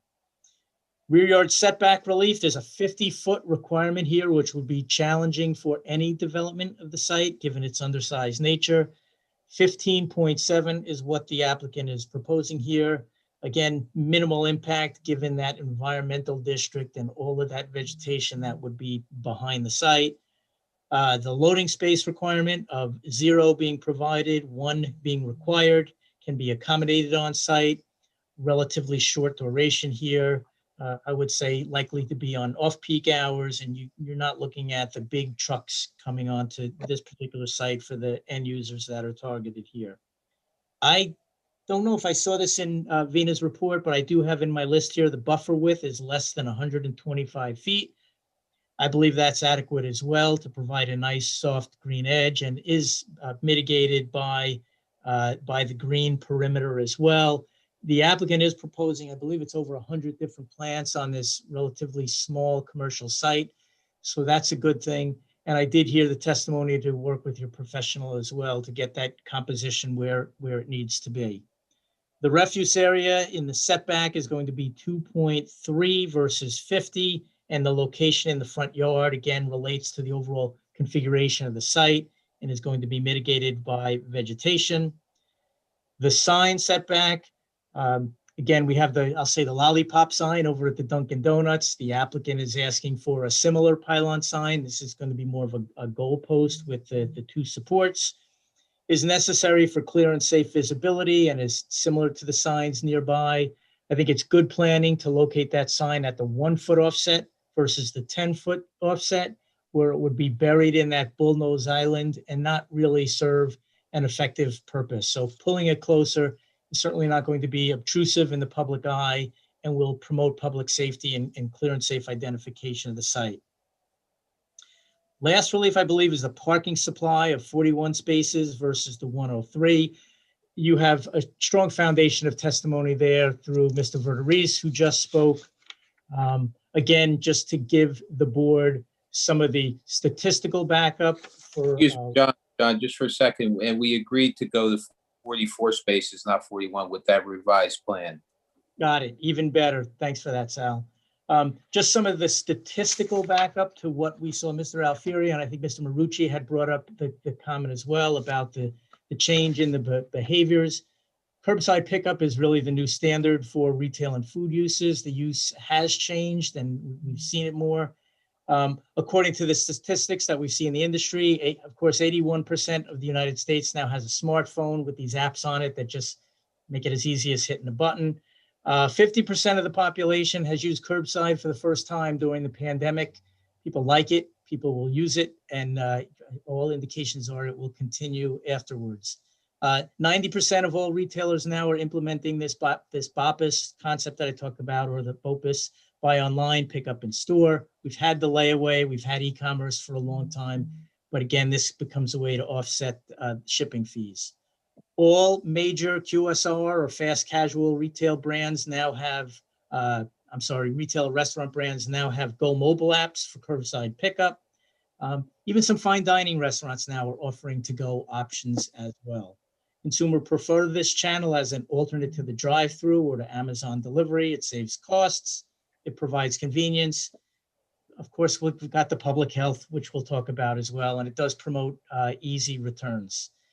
That said, taking all of the relief here, my planning conclusion based on the evidence that's been put on the record and the testimony before me is that all relief can be granted without substantial detriment to the public or without substantial impairment to the zone plan. The proposed parking can actually meet the actual demand here. If this calculation were based on floor area, I think only 55 spaces would be required. I know it's triggered by the seats here. And if I'm reading the ordinance correctly, if this were 5 stores instead of 4 stores or 5 units instead of 4, I think that qualifies as a shopping center and only 47 spaces would be required. I won't stand firm on that, but that's how I read or interpret the ordinance. So all said, again, I think the evidence is there to support that unbalancing. The clear weight is on the positive side here with substantially lesser weight on the negative side. In that regard, the C2 balancing test is met. I think the board can also give some deference to the C1 test here, and that there is a practical difficulty related to the undersized, irregular shape of the land. I'm sure the board well knows you don't have to hit both C1 and C2 to pass the test. It's either or, but this is a case where I think the board could move on both. Lastly, with respect to the design exceptions related to the parking dimensions, the pedestrian connection, there was that little thing about the curb radii of 2 feet versus the 5 feet, which related to the parking stalls, somewhat of a technical variance, I believe, because the larger aisles work there. The lighting, I think we were still there with the light, needing some relief in the back for the lighting. And then the landscaping as well, meeting the overall green space requirement, just working out some of the compositional deficiencies that are there. We'll work with your board professional to move it closer, but again, we're still asking for the relief there. All said, that lower standard under section 51 of the land use law, this is not a section 70 relief, but section 51, the lower standard of reasonableness and impracticability. Certainly there is a standard of reasonableness based on the testimony of Mr. Henry, and also the degree of impracticability, which is the fancy way of, from a planning standpoint, of saying it really would serve no practical planning purpose to literally or strictly enforce the ordinance. All said, this is a really positive investment on a site along the corridor that will complete the puzzle. I think our applicant has done a good job here of effectively striking a balance and is asking for the board to move on some reasonable relief here and appropriate, and meets the statutory criteria for approval. And in that regard, I'll pause for any redirect from Sal or across from the board. I have no further questions, John.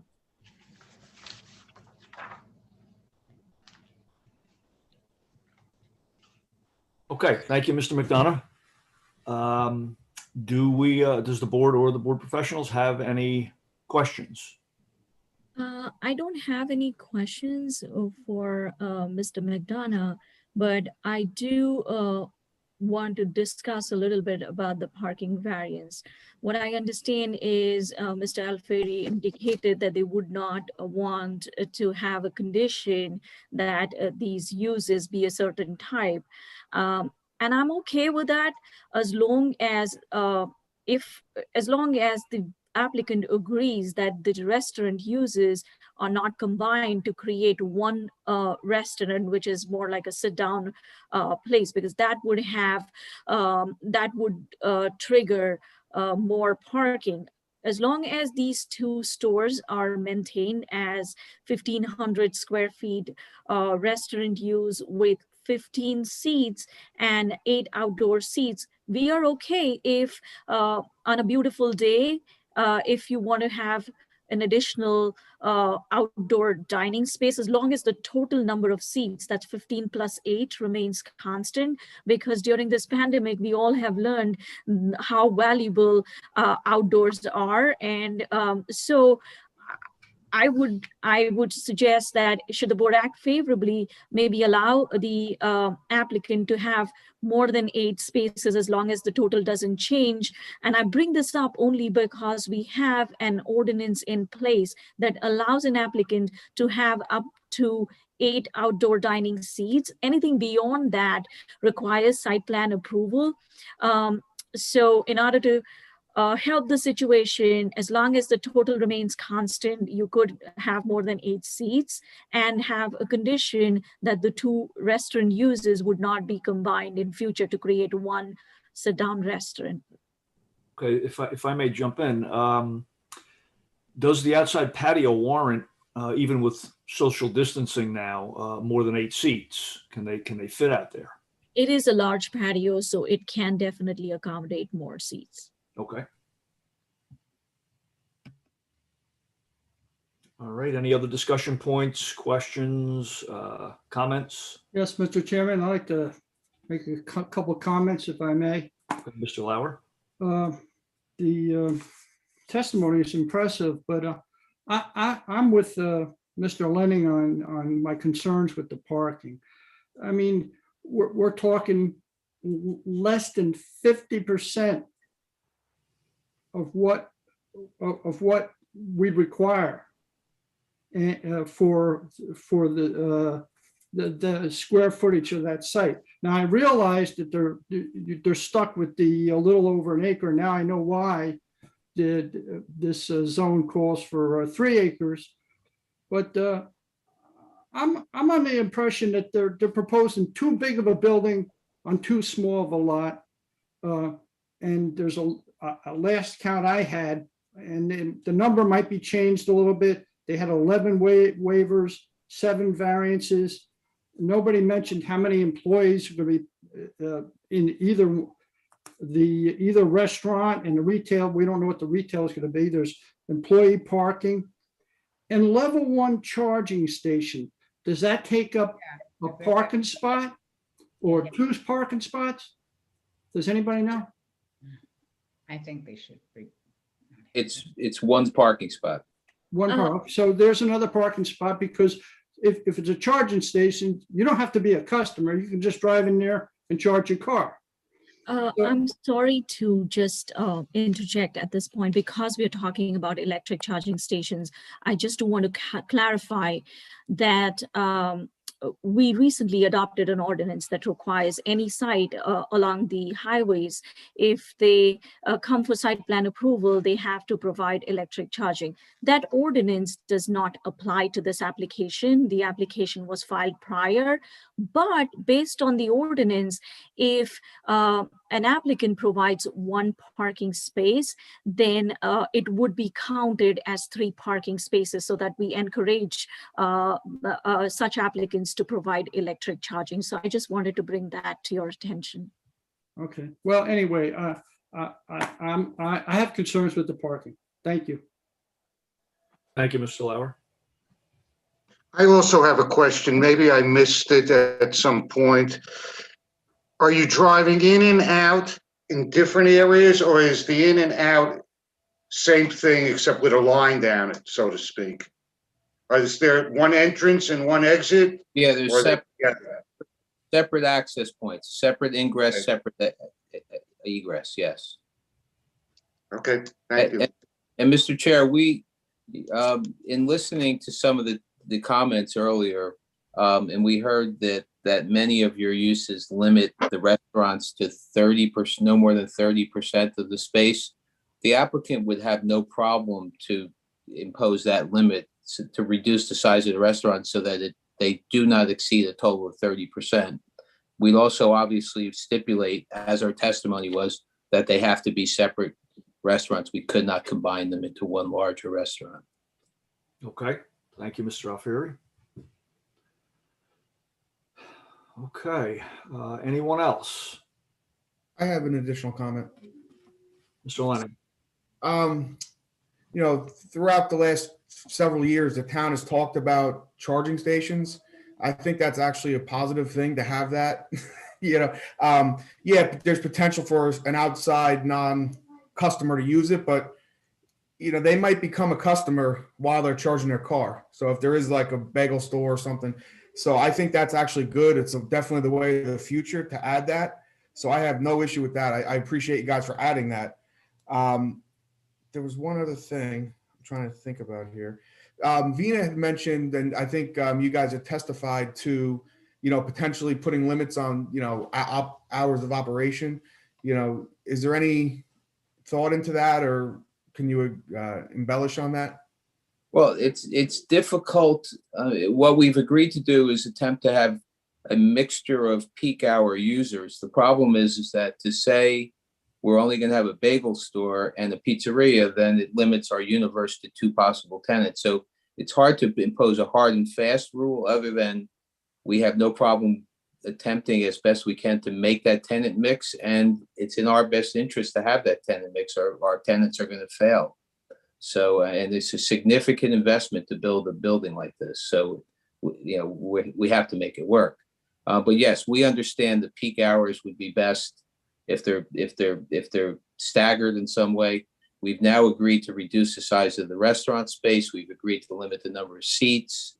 And we're going to have 2 very small restaurants. You're looking at now under 1,500 square feet per restaurant. It's very small. Yeah, that's, you know, in layman's terms, it's 10 by 15. Yeah. Chairman, Well, no, it's bigger than that. Wait, no, you're right. Where am I going? It's getting late. That's the bathroom. Yeah, that's true. Oh, gosh. Chairman Marucci, I just want to add on to something with what Casey brought up. With electric charging stations, there will be signage. I would recommend that although the ordinance doesn't apply, the applicant abide by the design standards or the signage regulations, because what happens is there is a requirement that you put in a sign that limits only cars that are being charged. So no idling will be permitted on these lots. So I recommend that the applicant work with the planning and engineering department to come up with signage for the electric charging station. That's fine. Okay, thank you. Mr. Chairman, Yes. I just want to ask, you know, Mr. Alfieri, if the applicant had considered possibly taking the infiltration basin in the back and putting a stormwater facility underground. And then maybe if, Vina, if you could put on the site map, if you shifted the building to the south, and then you could potentially get enough area to have a 2-way drive aisle to that back area. And then, you know, I think it was Mr. Pink that brought up a good point that we didn't even discuss the employees. Maybe then the employees park in the rear and then the patrons park in the front. It might alleviate, even if you can get, you know, several parking spaces back there, it might alleviate some of the concerns that the board is having on the parking, you know, especially in the case if it doesn't work, where will these vehicles go, you know? Is there room to shift the building? It looks awfully tight. Well, if you look, the patio, you know, there's a patio there. Let me see. you know, if you shift it over, looks like the patio would skirt over like one of the pipes. We did look at that as far as different orientation of the building. As you're aware, as you get towards the back of the building, you know, it gets very narrow because it's a uniquely shaped lot. So we did review that, and we thought it would be best laid out the way it is. You know, in looking at it, we felt based on IT and based on our traffic engineer's recommendation that the parking would be adequate the way we have it designed. And that be, you know, I think all, you know, all the board's feedback is great. I think, you know, if worst case scenario, you have a situation where, you know, there is no parking on site, like, you know, if your worst case scenario, there really isn't an area to park off site. You're not going to park on Route 18, and you're forced to head south if you pull out of the site. So there's not like an area where there's going to be an overflow of parking in a residential area. There's going to be, if customers come here and there's no parking available, they're going to be forced to basically park, you know, basically leave the site. So I think there's a unique situation where, you know, it's really not to the benefit of the applicant to have a poor parking situation, because if he does have a poor parking situation, he's not going to have tenants. Yeah, agreed. Agreed.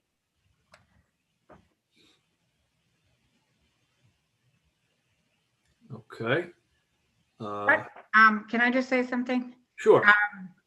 I know on Route 9, we have a lot of problem with tractor trailers parking outside of the Dunkin' Donuts up by the shopping center on near Unston Road. Do we have that problem on Route 18? On the new Dunkin' Donuts or the No, existing? I'm talking about the one up by Unston Road. There are tractor trailers frequently parked on Route 9 because they run into the Dunkin' Donuts to get stuff. So what I'm just saying, do we have that same problem on 18? I don't know. I don't go down that way that much. Well, I travel 18 quite a bit because I live right near here, you know, near the site. The new Dunkin' Donuts that opened up, I have not seen any tractor trailer traffic parked. The brand new one that opened up by the Hackensack Meridian, and then the Dunkin' Donuts in question here. You know, the many times I've passed it, I haven't seen you know, any issues with tractor trailers. I work on a lot of Dunkin' Donuts in general. Dunkin' Donuts does have the option of having box truck delivery, so that, you know, when you have a smaller site like this, oftentimes the applicant will use box trucks. Sometimes he won't because it's cheaper to use tractor trailers. Well, I think what Ms. Cannon with patrons. I think what she was talking about were tractor trailer parking on the side of the road to go in and use the facilities.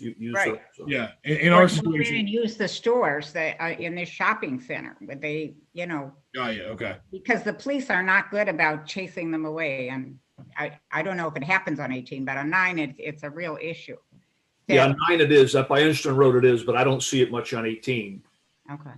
And the other thing is there, you know, I don't think there's going to be any room for the employees to park, because if you have, you know, a dozen employees in those 4 stores, where are they going to park?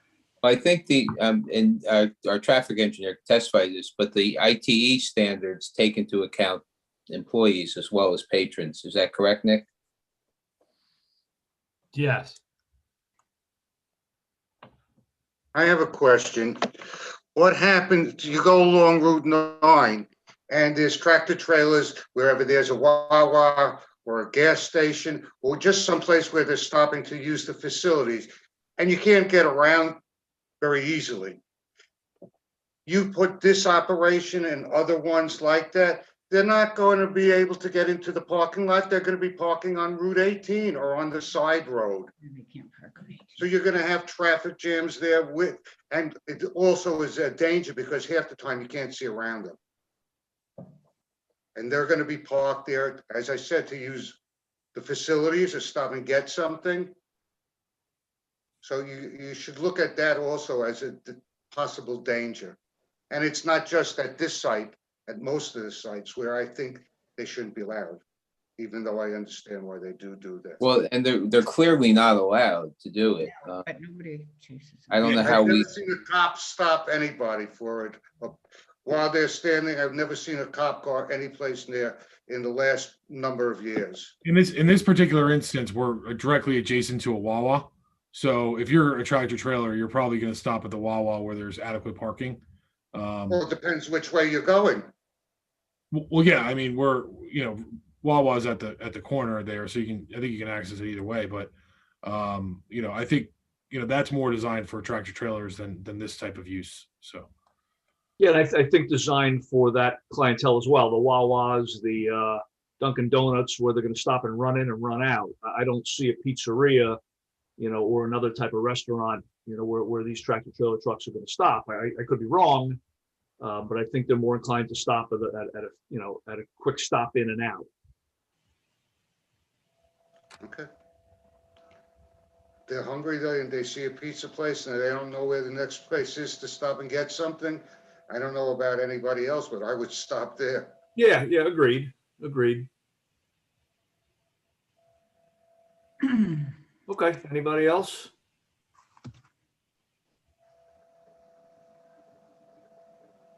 Okay, nobody else before I move it to the public? All right. We'll end the testimony and we'll open it to the public. And Vina, do we see any hands? No, not yet. Okay, we'll give it a few seconds and then we'll summarize.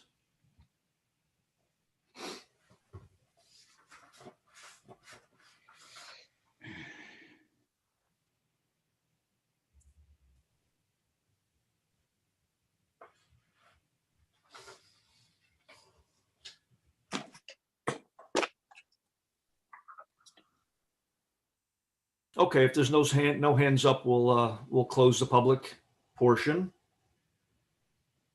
And then if nobody else has any final additional comments or questions, then we'll just ask Mr. Sordillo to summarize and we'll move it to a vote. Mr. Chairman, I think and I don't think there's anyone in the public here, but still for this application, but just for procedural purposes, I think we do still have to open up for general public comments, not just questions of the witnesses. Just another minute to open that up, just to cover ourselves. Okay, we'll wait another minute.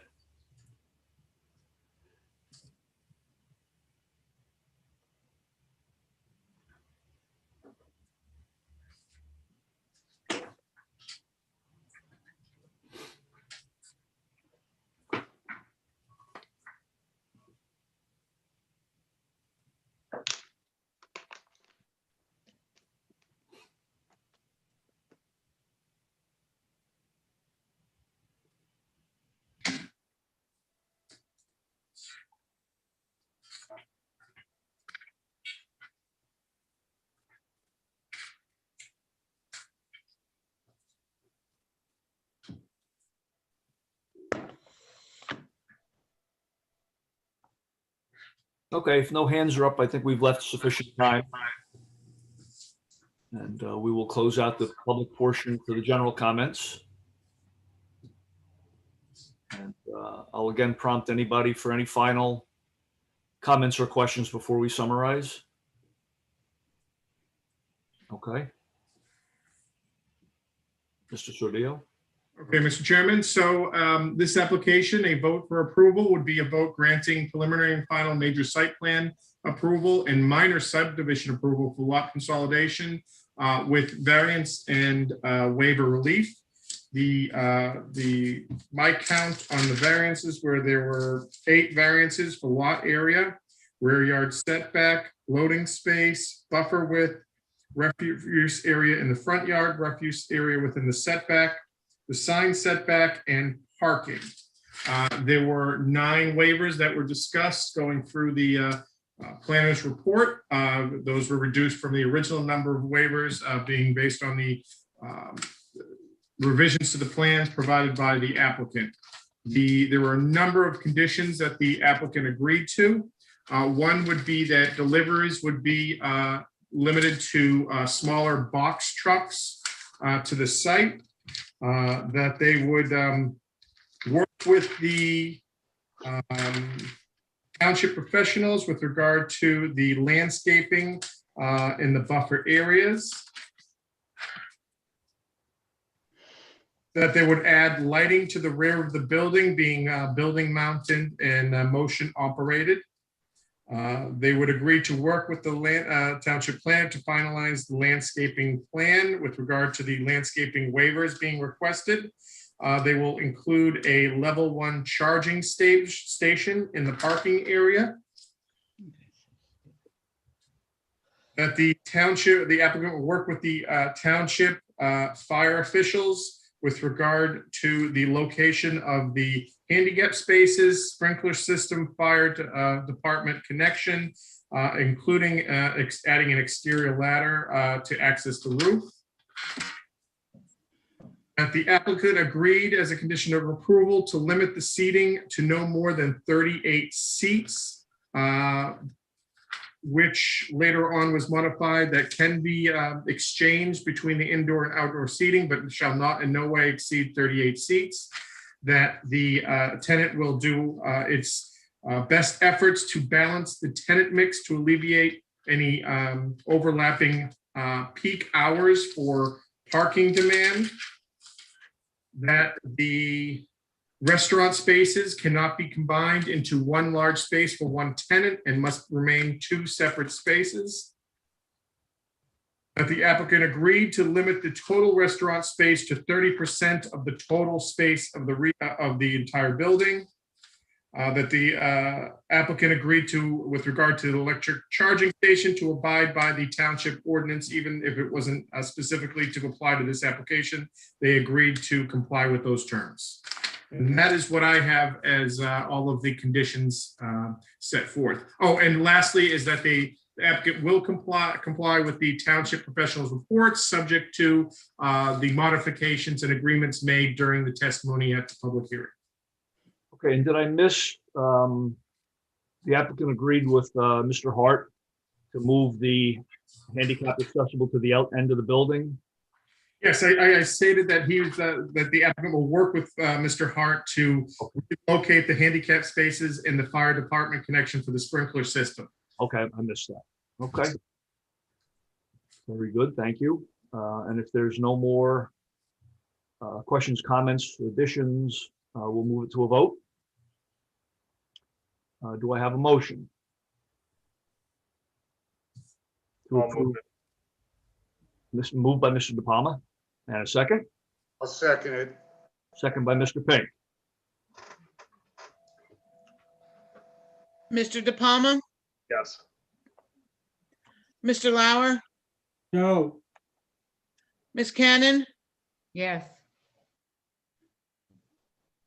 Mr. Schmitz, Yes. Mr. Lenning, Yes. Mr. Pink, Yes. Mr. Sardillo, do I call Mr. Renner because he just came back on for camera? Mr. Renner, did you take the entire hearing?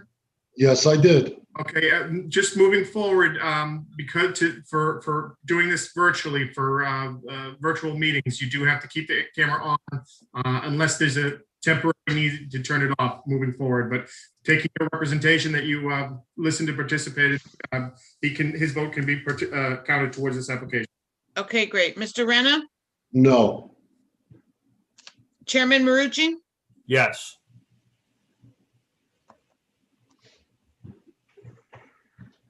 we have 6 yes and 2 no. Thank you, everyone, for your time and attention. We appreciate it. Yes, and I'd just like to say thank you to everybody for your dedication in these late meetings. It's much appreciated. Good night, everyone. Good night. Night, everyone. Thank Okay. you. Are we adjourning? Yeah, I'll have a motion to adjourn. I'll move it. Second. Thank you, Ms. Cannon. Thank you, Mr. Lenning. Thank All right, you. everybody, thanks again, Okay. and we'll see you next month. Good night.